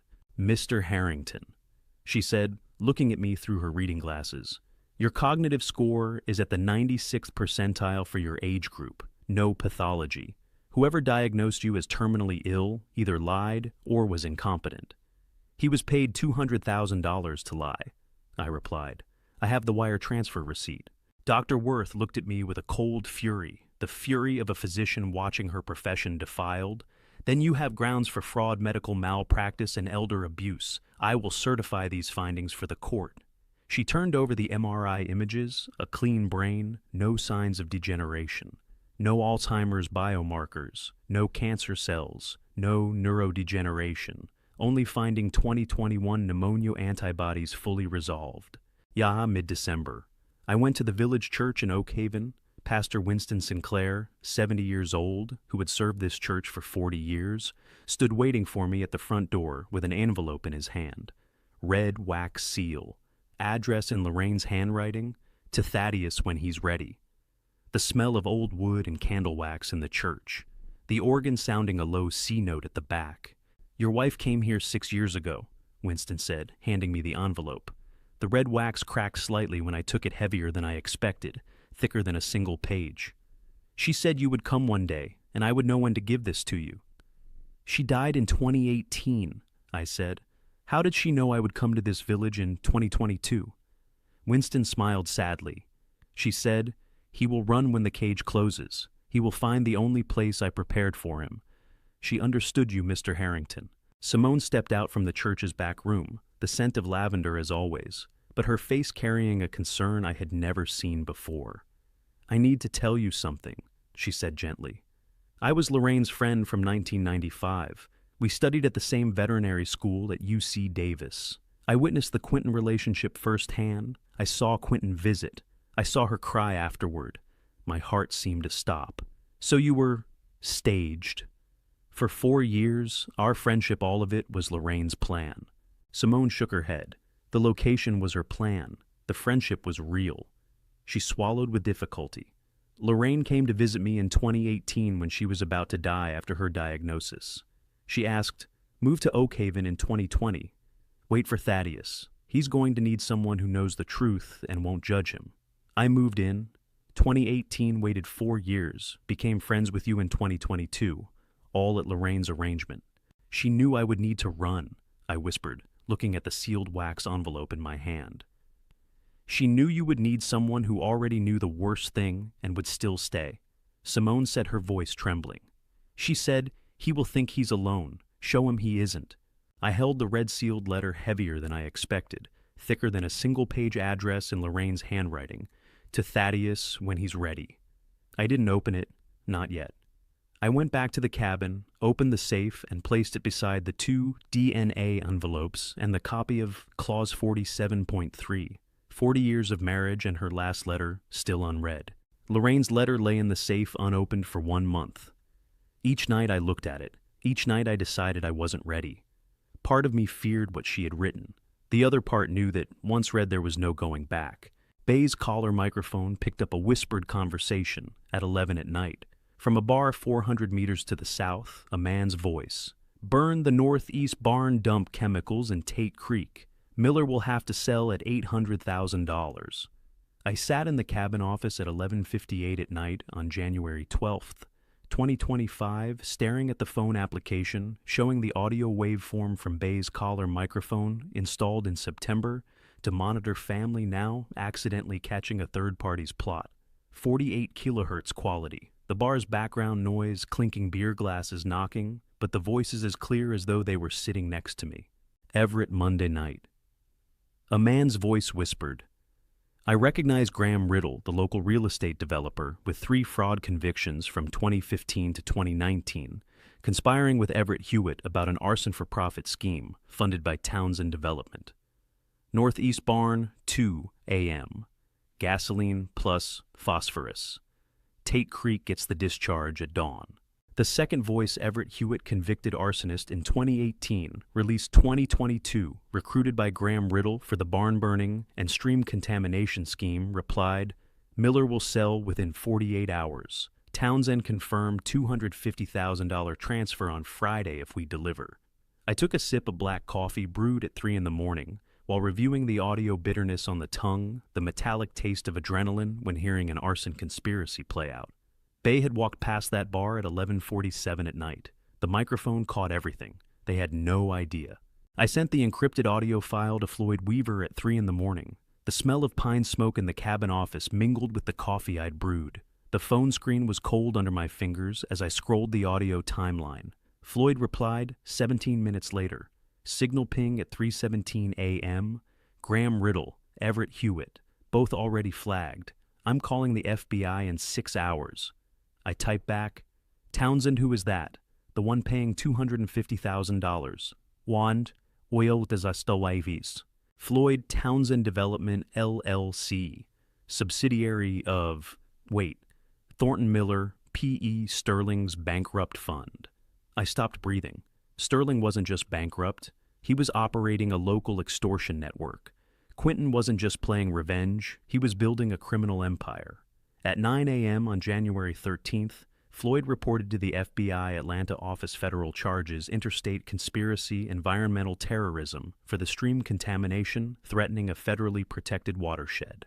1 week later, January 20th, 2025, I sat in the Oak Haven Sheriff's Office with Floyd. The computer screen displayed a video call with Dr. Raymond Kolb, senior USGS geologist, specializing in Marcellus Shale formation, confirming Robert's 1987 prophecy about the third well from the north, being worth $300 million in reserves. His voice had a slight delay, the echo of a video call arranged through the FBI. I placed Robert's 1987 letter on the desk, yellowed paper with fountain pen handwriting, the smell of old paper and oxidized ink. The third well from the North survey, coordinates from 1987. Dr. Kolb said through the screen, pointing to overlaid USGS geological maps. Marcellus Shale extension. Conservative estimate $300 million. Your grandfather was a prophet. Floyd turned documents. The Cresta Family Trust filed mineral extraction rights in 1987. Robert Cresta listed as trust administrator. He knew before fracking was invented. Robert waited 30 years for the world to catch up to the technology. I said in English, then switched to Vietnamese. Quentin waited 30 years for revenge. 2 men, 2 strategies. That night I opened the cold safe, took out Robert's 1987 letter, the page edges brittle, crumbling slightly at the touch. I read the full text aloud for the first time in years. The third well from the north will make our family richer than oil ever could. Robert knows. He is waiting for the world to catch up to the geology. Trust him on this one thing even if you disagree with him on others. I looked at the line, Robert knows. He is waiting for the world to catch up. He knew from 1987, waited 38 years. I thought grandfather trusted Robert about geology, warned me about everything else. He knew Robert was a patient predator, not the reckless type like Quentin. I whispered to the letter, $300 million. You saw this before I turned 30 years old. I opened my computer and compared the 1987 survey map with the 2025 USGS map. The third well from the north was present in 1987, but had vanished from all public records after 1992. A signal message from Floyd arrived at 11:34 at night. Robert refiled the mineral extraction rights in 1992 under a shell company, Northwell Limited, Cayman Islands. The third well exists, but he hid it from public records 33 years ago. The third well was still there. Robert had hidden it. Floyd hired a forensic cartographer to find the third well's coordinates. But before the results came back, he gave me something else. Something that proved Saskia was not my daughter-in-law, but a hired gun. Floyd pressed play. Saskia's voice from the microphone in the boardroom, Teddy Bear in Chicago, rang out. I wrote this script 4 years ago after Skadden fired me in 2022. Quentin is paying $5 million. Sterling is just an actor. I sat in the cabin office in early February 2025, 2 weeks after discovering the shale gas, staring at the small teddy bear device on Floyd's desk. Floyd's phone vibrated as it played the audio. Saskia's voice crackled with contempt. Skadden fired me in March 2022 for $180,000 in billing fraud. Saskia's voice continued from the boardroom recording. An NDA buried it. I needed revenge and money. Quentin provided both. I took a sip of cold black coffee, bitter on the tongue. Sterling's voice weak in the background.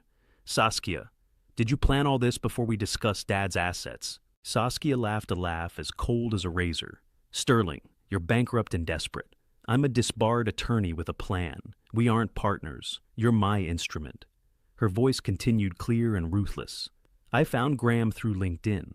I wrote Clause 47.3. Quentin gives $2.5 million when the POA is signed, the rest when Thaddeus commits the conservation rights. Floyd turned off the audio, looked at me. Sterling thought he was leading, but Saskia was in control from the start. I nodded slowly, feeling cold anger spread. She's not family. She's a hired gun. Floyd pushed another file across the desk. The internal Skadden record, Saskia Prescott terminated for cause ethics violation, 3.4b restitution, $180,000. No prosecution per agreement.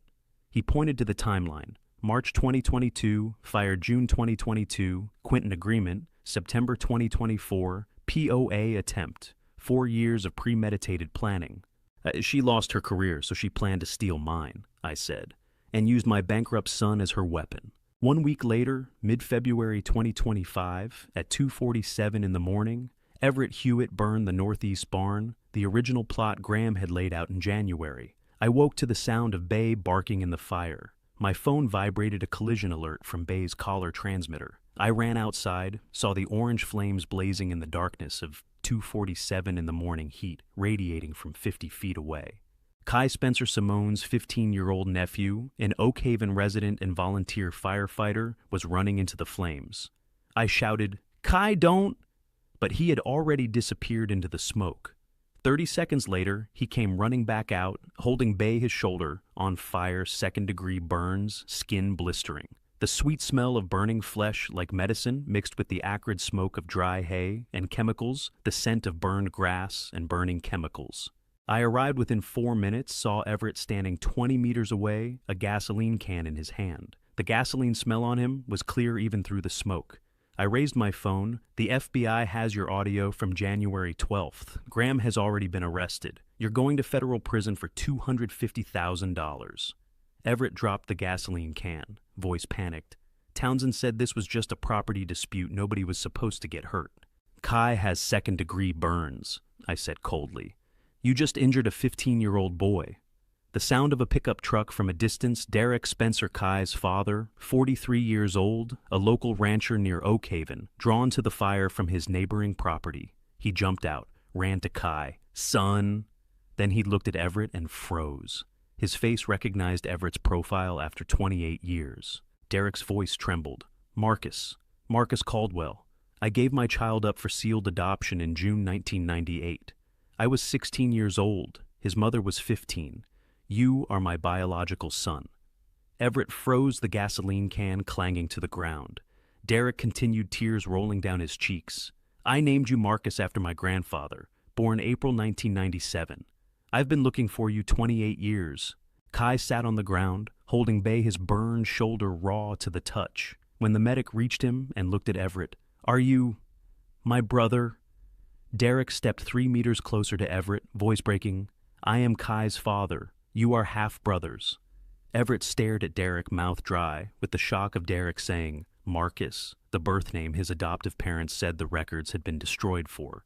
Everett stood, frozen hands still smelling of gasoline, looking at Derek Spencer, the biological father he had never known, standing 3 meters away. Kai sat on the ground, second-degree burns on his shoulder, holding Bay, looking at Everett. Are you my brother? The sound of the sheriff's siren from 800 meters away. Everett had 90 seconds to run or to meet his father for the first time in 28 years as a convicted arsonist. Everett did not run. He knelt down, placed his hands on the ground, and waited for the sheriff to come. Derek stood beside his son, the son he had been searching for 28 years, while police cuffed Everett.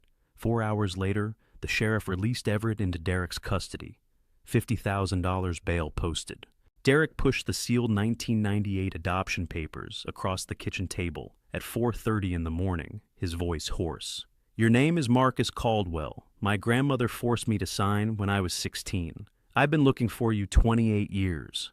I sat at the kitchen table in Derek's house near Oak Haven, the smell of coffee brewed at 4:30 in the morning, filling the air. Everett stared at the document, yellowed paper brittle edges. I held you for 90 minutes before they took you away. Derek said, voice breaking on the word Marcus. I named you Marcus after my grandfather. Your mother wanted the Caldwell surname. We were still children. Tears ran down his face. Evangelical family, my grandmother forced the adoption to preserve the family reputation. I was 16. Your mother was 15. Everett looked at the document, voice trembling. My adoptive parents said my birth parents were dead. 28 years of lies. Derek nodded. I tried to unseal the records when I was 18, 21, 25, 30. The courts refused every petition. He looked at Everett, and tonight you appeared burning a barn. I looked at the two of them, father and son, reunited after 28 years at a crime scene. Crime is not born from nothing. It is born from desperation and abandonment. At 5 in the morning, Floyd arrived with an offer from FBI Atlanta. FBI wants Quentin Ashford. You're the small fish. Graham is the medium fish. Saskia is the big fish. Quentin is the bank. Give us the bank, get 2 years instead of 25. Everett looked at Floyd, tears streaming. I became this because nobody wanted me. Now my biological father shows up, and I'm a federal arsonist. I'll testify. He accepted, providing evidence, emails, payment records, Saskia's arson instructions, details of Quentin's $5 million wire transfers. 25 years reduced to 2. He agreed to wear a wire. I thought Quentin created broken weapons. Everett, Sterling, Saskia, all the desperate people he bought. 1 week later, mid-February 2025, I sat in the cabin office. The smell of pine smoke, Lorraine's red sealed letter lay on the desk, received from Pastor Winston in December, unread until now. I broke the seal with my thumbnail, the wax crumbling rough. Date, June 2018, 3 weeks before Lorraine passed. Simone stood behind me, a hand placed on my shoulder. Winston sat in the chair beside me. I opened the first page, a faint lavender scent, Lorraine's signature fragrance still present after 7 years. I read aloud, "Thaddeus, I betrayed you from 1993 to 1998 with Quentin. 5 years. Some of our children carry his blood, not yours." My mouth went dry as I read the infidelity confession. J/E may not be your blood. I saved hair samples from them in June 1999, sealed in the Range Rover's glove compartment box. Simone squeezed my shoulder gently. She wanted you to know the truth when you were strong enough to weaponize it. Winston said, "She gave me this letter in June 2018, 3 weeks before going to the hospice. She said, he'll need this when the war begins." She knew. I turned to the next page, Lorraine's handwriting, more unsteady. Written in hospice, I saved hair samples of J/E in June 1999, 1 year after the relationship ended. Placed the sealed envelopes in the Range Rover's glove compartment box. When Robert or Quentin comes for revenge, you will need evidence of which children are weapons installed in our family. The hair will show you. I planned your escape 26 years ago. I stopped breathing. The DNA envelopes from May 2024. Sterling and Breyer, aged 5 and 3, were not an accident. They were Lorraine's deliberate evidence. 26 years of preparation. Simone set the coffee cup down gently on the desk. She spent 26 years preparing your victory in a war she knew was coming. That is love, Thaddeus. I read on, "The hair will show you which child is a weapon. I planned your escape. I love you more than you know, even after betraying you." I whispered to Lorraine's photo on the desk, the glass frame cold against my lips. "You prepared this truth for 26 years. From 1999, before I even knew there was a war." I turned to the final page. Lorraine's handwriting changed, more unsteady. Written in hospice, "P.S. Thaddeus. Robert Cresta knew about the relationship from 1994. He kept the secret not to protect me, but to control you. He has photographs. He has recordings from December 1995. He has been waiting 30 years to use them. Find safety deposit box 447. First National Bank Chicago key is in the 1987 grandfather letter envelope. The metallic taste of adrenaline on my tongue as I discovered Robert had known for 31 years. I would retrieve the key for box 447 later. First, I needed to know the truth about the 2 children I had raised for 30 years.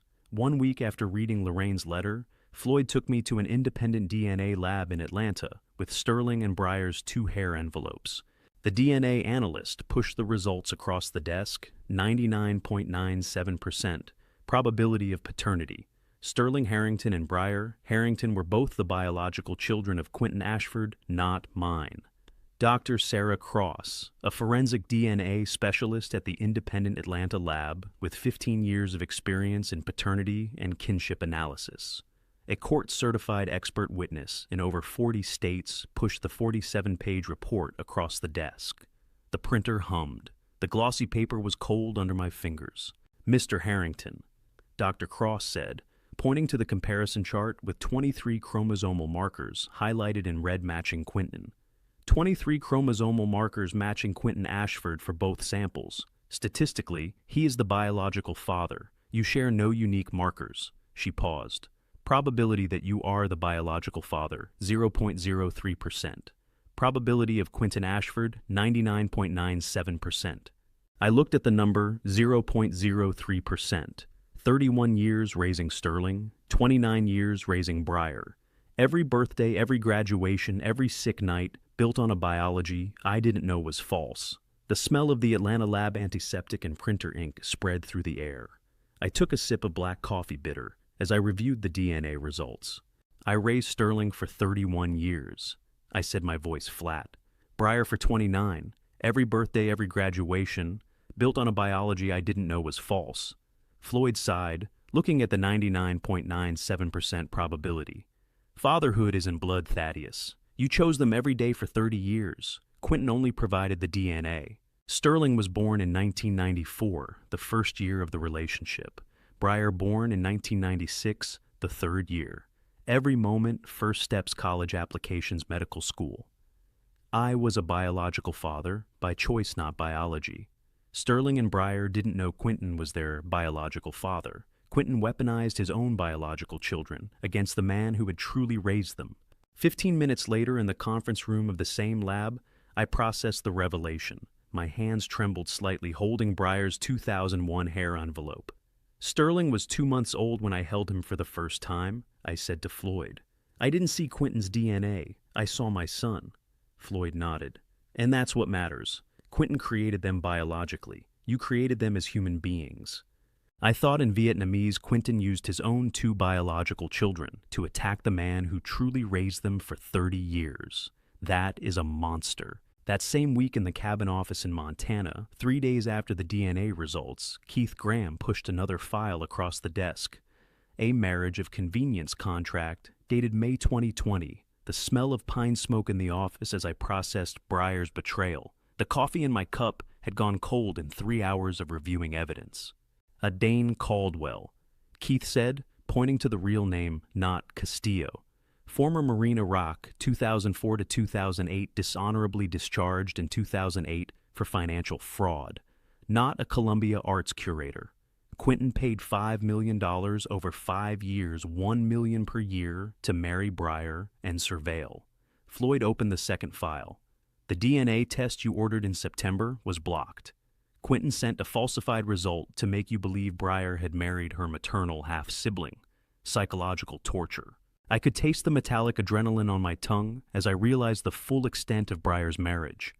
So Dane is not Quentin's son. He was just a hired gun. And Breyer knew nothing. Keith nodded, closing the folder with a finality on Dane's contract. $5 million contract over 5 years to marry Breyer Harrington, monitor her movements, file quarterly reports, expiring May 2025, 3 months away. No blood relationship to Quentin, purely hired surveillance. Keith presented the timeline. November 2019, Columbia Mixer, Quentin funded $50,000, received the attendee list, sent Dane with a gallery curator backstory, specifically targeting Breyer. The contract was smooth with its notary embossed seal under my fingers. May 2020 marriage contract begins. 5 years of total theatrical surveillance. Breyer has no idea her husband is a paid operative. Floyd checked the calendar. May 2025 contract expiry 3 months away. Dane will disappear. Quentin gets $5 million worth of intelligence and leaves Breyer with the trauma of a fake marriage. I whispered, poor Breyer. Quentin turned her wedding into a 5-year fraud 5 years ago. The poor girl doesn't know her own biological father bought her a fake husband for $5 million. Keith opened the final file. My mouth went dry when I discovered the Scarlet Clause. Dane's contract has termination clause 8.7, if. Breyer discovers his identity before May 2025. Quentin activates protocol.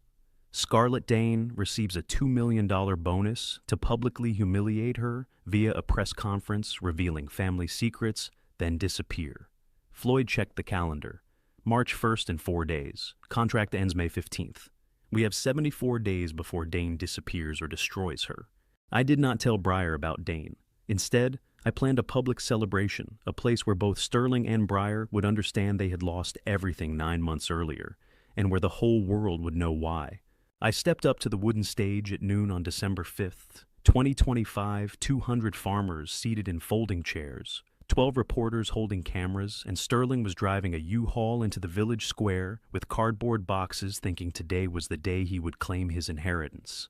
The banner on the stage read, Oak Haven Cooperative LLC Celebration, December 5th, 2025. Montana's December air was crisp at noon, pine garlands decorating the stage. I held the microphone metal cold in December. This farm has belonged to Oak Haven Cooperative LLC since March 2024. I said into the microphone, feedback ringing. 21 months ago, 7 villages, 247 shareholders, valuation $72 million as of November 2025. I paused, looking at the crowd. The land is protected permanently by the Audubon Trust Conservation Restriction. It cannot be sold to a corporation or seized through inheritance. Vivica Diaz, chairman of the board of Oakhaven Cooperative LLC, 52 years old, organic farmer representing 247 shareholders across 7 villages elected unanimously in November 2024, stood from the front row. 247 shareholders across 7 villages. We are the owners now. This land will never belong to a corporation. Floyd stood beside the stage. Audubon Trust Conservation Restriction, filed November 2024. Permanent, irrevocable, protected forever. At 12:15, the U-Haul truck entered the village square, Sterling driving Briar in the passenger seat, Saskia and Dane in the back. Cardboard boxes visible through the rear window labeled Kitchen, Master Bedroom. They expected to move into the family farm today to seize the final inheritance after 4 years of planning. Then they saw 200 people reporters, the ceremonial stage.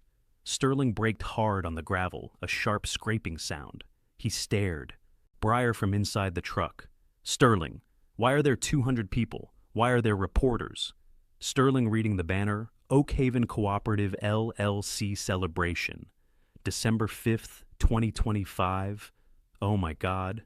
Saskia from the back seat. That's impossible. The farm is Harrington family property. Quentin confirmed the 2023 contract. Sterling got out of the truck, ran to the stage shouting, "That's family property. You had no right to give it away." 200 farmers turned. Reporters aimed cameras, red recording lights blinking. I spoke calmly into the microphone. I transferred it 21 months ago. This is community property, not family property. Briar followed, crying, "We're your children, Dad. You're giving our inheritance to strangers." The sound of her sobbing amplified as she climbed the stage steps. I looked at her microphone, still on 200 witnesses. "You tried to steal it with a forged POA, a $200,000 bribe diagnosis, and arson. I protected it from thieves." Sterling climbed the steps shouting, "Dad, that land is worth $72 million. You're giving it to 247 strangers instead of your own children." My mouth went dry as I spoke the biological truth publicly. "You are not my children. DNA testing in February 2025 confirmed Sterling and Briar.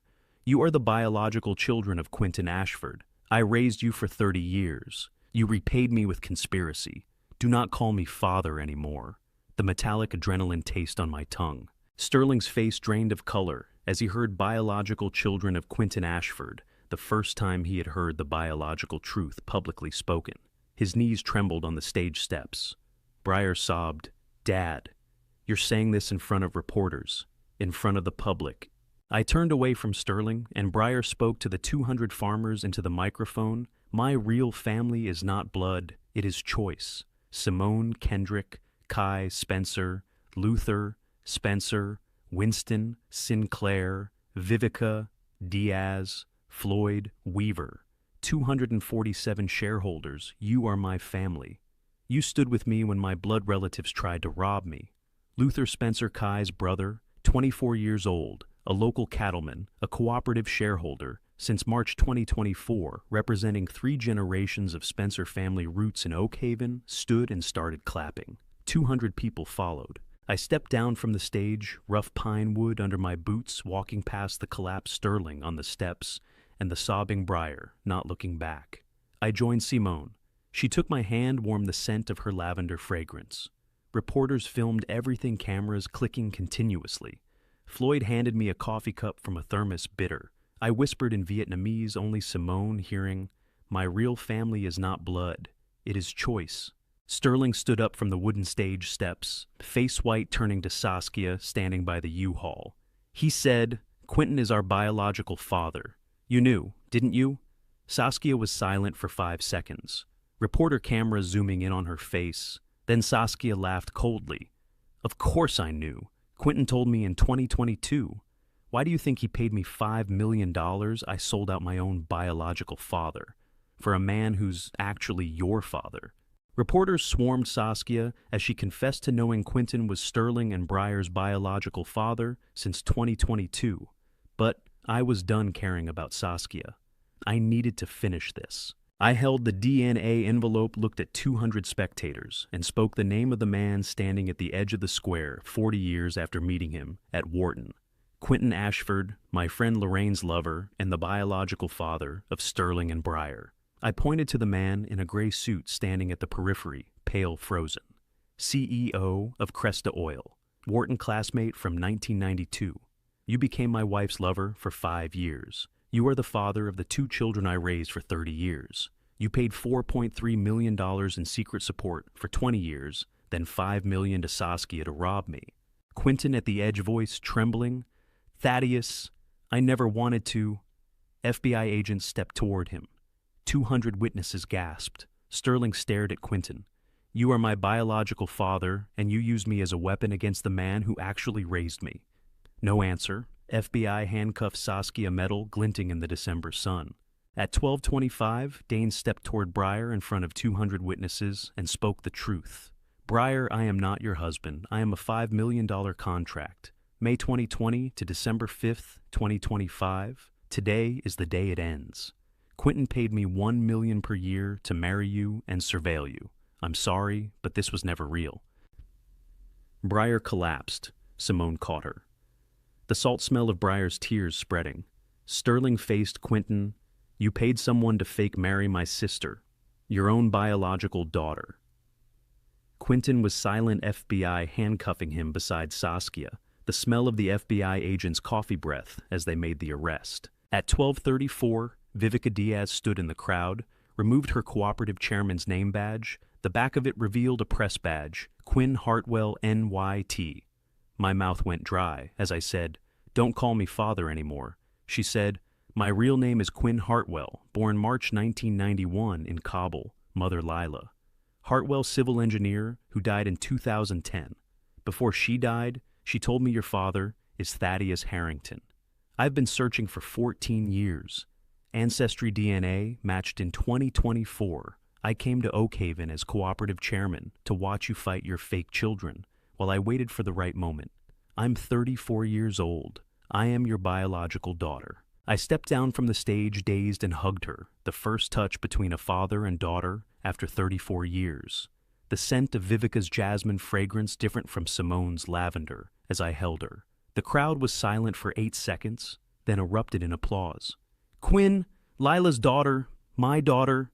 My voice broke. 34 years I didn't know you existed. Vivica Quinn opened her arms, her hands warm and firm as I took them. "I'm here now, Dad. I was protecting you as cooperative chairman. I am real. I am blood. I am yours." At 1:02, I handed Sterling and Briar the DNA envelope and Lorraine's letter, the paper rough, in Sterling's trembling hands. Lorraine's letter smooth inside the envelope. "You are not my blood. I have known for 30 years, loved you by choice. You chose betrayal. Do not call me father. I have a real family, Vivica Kai, Simone, Floyd, 247 households. When you apologize for your choices, not for the money, I will listen. Until then, goodbye." Sterling held the envelope, whispering, "Dad, Thaddeus, we're sorry." I turned away my final words. When the apology comes from the heart, not the inheritance, I'll listen. Until then, Vivica Kai Simone, let's go home. I took Vivica's hand on my right, real biological mine, Kai's hand on my left shoulder, firm. Simone beside me. The 4 dogs, Bay plus 3 others, followed, their feet crunching on the gravel as the family walked away. I walked out of the celebration, Sterling and Briar left behind, holding envelopes heading toward a Montana December afternoon and a new life chosen family moving toward the December sunlight. Behind me, Sterling and Briar stood, frozen, holding the DNA envelopes Quentin and Saskia held by FBI Dane, walking to his car alone, 200 witnesses in silence. Montana. December air crisp at 1 in the afternoon. The DNA envelope in Sterling's hand fell to the ground, with a soft sound inside Lorraine's 1999 note visible through the torn corner. "Thaddeus, I am sorry, but you deserve the truth. Love them anyway if you can. L." I did not look back at the falling DNA envelope. Lorraine's note said, "Love them anyway if you can." But I had chosen my real family, Vivica Kai Simone, 247 households. The following month, Vivica would discover more than either of us had imagined. Vivica read the DNA results with trembling hands. 99.98% probability of maternity. Kai Spencer, the boy sitting across from her, was the biological son she had been searching for 13 years since giving him up as a 22-year-old in Georgia. January 5th, 2026, the Atlanta DNA Clinic. The test report was glossy in Vivica's trembling hands, the 99.98% probability highlighted in yellow. Kai, you are my son, Vivica said, her voice breaking. I gave birth to you on March 17th, 2013. I was 22 alone, afraid. I had to let you go. The scent of Vivica's jasmine mingled with the childhood soap smell of Kai. Kai, 12 years old, black hair, hazel eyes like Vivica's. His voice quiet. My parents told me I was adopted when I was 5. They said maybe my birth mother would find me someday. I didn't know it would be you. Derek Spencer, Kai's adoptive father, said, "We have waited 12 years for this moment. We would not fight it. Kai deserves both families, adoptive and biological." Rachel Spencer, Kai's adoptive mother, married to Derek, 15 years, a primary school teacher who had raised Kai from 8 weeks old with unconditional love and openness about his adoption, sat beside him. I realized Kai was my biological grandchild, Vivica, my biological daughter, 3 generations of blood in the same room. Kai asked with a child's voice, but an adult's maturity. "Why did you give me up? Did you think about me?" Vivica cried. "Every single day for 13 years. I named you Quinn Alexander. I held you for 6 hours before they took you away. I've been searching ever since. 22 years old, unmarried, my mother had died. In 2010, I was still looking for my own father. I couldn't raise a child alone. I realized my mouth dry. Kai, you are my biological grandson. Vivica is my daughter. You are my family." Derek and Rachel immediately offered joint custody with no court dispute. Derek said, "Rachel and I always knew this day might come. We will not contest it. Kai deserves both families, adoptive and biological." Rachel said gently, "You gave him life, Vivica. We gave him a childhood. Now we share his future together. That is how families should work." Vivica was overwhelmed. "You're not going to court, just offering joint custody." The proposed arrangement: Kai lives primarily at the Spencer home in Oak Haven. School stability, spending every other weekend and summers, with Vivica holidays shared. Vivica stays in Oak Haven as cooperative chairman to be close to Kai. A blended family without trauma. I realized the first biological family I had known, outside of Lorraine and Sterling/Briar. Vivica, 34 years old. Biological daughter found in 2024. And Kai, 12 years old, biological grandson, found in 2026, created a true 3-generation family. I embraced both Vivica and Kai at once, both arms around them, Vivica's adult frame under my left arm, Kai's 12-year-old shoulder under my right. Derek and Rachel watched, smiling, the DNA results on the table. 69 years I have lived. 30 years I raised children who were not my blood. Now I have a real family, a daughter and a grandson, and it is more than I ever imagined. Kai leaned against me. "Grandpa Thaddeus? Can I call you that?" "I already have, Grandpa Spencer, but you are blood," Vivica cried. "Dad waited 34 years for me. I waited 13 years for Kai. We are all here now. Complete." Kai pulled back slightly. "Grandpa Thaddeus, Mama Vivica, I have something to say. Last week, Derek and Rachel showed me the adoption papers from 2013. There was a part they never mentioned, the part about the biological father. It says father unknown, mother listed as Quinn Alexander Hartwell, single parent." Kai looked at Vivica. "Mama, who is my biological father, do you know?" I stood by the living room window, watching light snow fall as Vivica turned the last page of the yellowed letter. "Ahmad Yusuf," she said, her voice trembling. "He was the Afghan interpreter I met while volunteering in Kabul in 2012. We fell in love in secret because his family wouldn't accept an outsider." Kai sat between Vivica and Rachel Spencer, eyes wide. "In March 2013, the Taliban kidnapped Ahmad because he worked with Westerners. They executed him 1 week before I found out I was pregnant." Vivica held Kay's hand. "But you are the last gift Ahmad left behind." Derek Spencer wiped his eyes. "In Dari, Kai means steadfast. Ahmad wanted you to be strong. I felt the smell of old paper from the letter on the table, another letter from 1997, Lorraine's slanting handwriting. Dear Thaddeus, I read silently. I know you will never forgive me for abandoning Vivica, but you need to know for the past 13 years, I have been sending financial support for the girl through the Children's Future Fund every month. You cannot find Vivica because I hid the trail, but I never stopped caring for my daughter. I'm sorry. Lorraine. That money helped me survive and Kabul pay for the hospital when Kai was born, Vivica whispered. I never knew who sent it until today. I swallowed a bitter sadness. Lorraine had betrayed me in 1,000 ways, but this quiet act, 13 years of silent support for the secret daughter, showed a fragment of conscience I hadn't thought she still possessed. My phone vibrated. Marcus, federal court verdicts just in. Saskia Harrington, 8 years federal prison. Graham Harrington, 6 years. Everett Chen, 2 years. Quentin declared bankruptcy settled your civil suit for $4.2 million, everything he had left. I closed the phone, feeling a mixture of relief and emptiness. 8 years, 6 years, 2 years. Those numbers weren't enough to compensate for the 4 years I had lost, but they were proof that justice could arrive, even if late. It's over, I said to Vivica and Quinn, who had just walked in with Ezra. Saskia, Graham, and Everett are all going to prison. Quentin is bankrupt. Quinn hugged me. Dad, you won. But as I looked out the window watching snow fall slowly, I knew the real victory wasn't the sentences or the compensation money. It was the 3 generations sitting in this room, me, Vivica, and Kai, the grandson I had just found. January 25th, 2026. The Fairmont Hotel conference room was packed with 200 people, reporters, senior civil rights attorneys, social activists. I stood at the podium stage lights, glaring, the smell of machine-brewed coffee filling the air. Marcus sat in the front row beside Vivica Quinn, Ezra Kai, Derek, and Rachel Spencer. My family not entirely biological, but the family I had chosen and who had chosen me. There are times, I began, my voice amplified through the microphone, when you lose everything to realize what you truly have.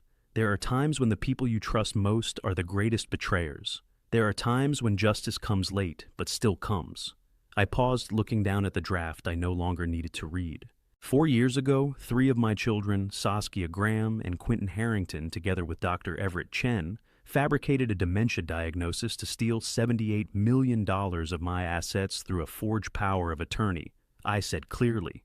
They locked me in a nursing home, gave me unnecessary sedatives, and told the world I had lost my mind. But I had not lost my mind. I had only lost my trust. The sound of typing from reporters filled the air like rain on a tin roof. Today, Saskia sits in federal prison with an 8-year sentence. Graham 6 years. Everett 2 years. Quentin bankrupt and forced to settle for $4,200,000, everything he had left. But the money and the sentences are not my victory. I gestured toward the family. The real victory is finding Vivica Quinn, my daughter lost for 30 years, and my grandson Kai, whom I didn't know existed until last week. The real victory is Marcus Cho, an attorney who became a friend. The real victory is knowing that family is not blood, but whoever stands beside you when life collapses. Applause rang out. I saw Kai smiling, his hand gripping Vivica's and Rachel's tightly. Quinn wiped tears. If you are a victim of elder financial abuse, don't give up, I concluded. Justice may come late, but it will come.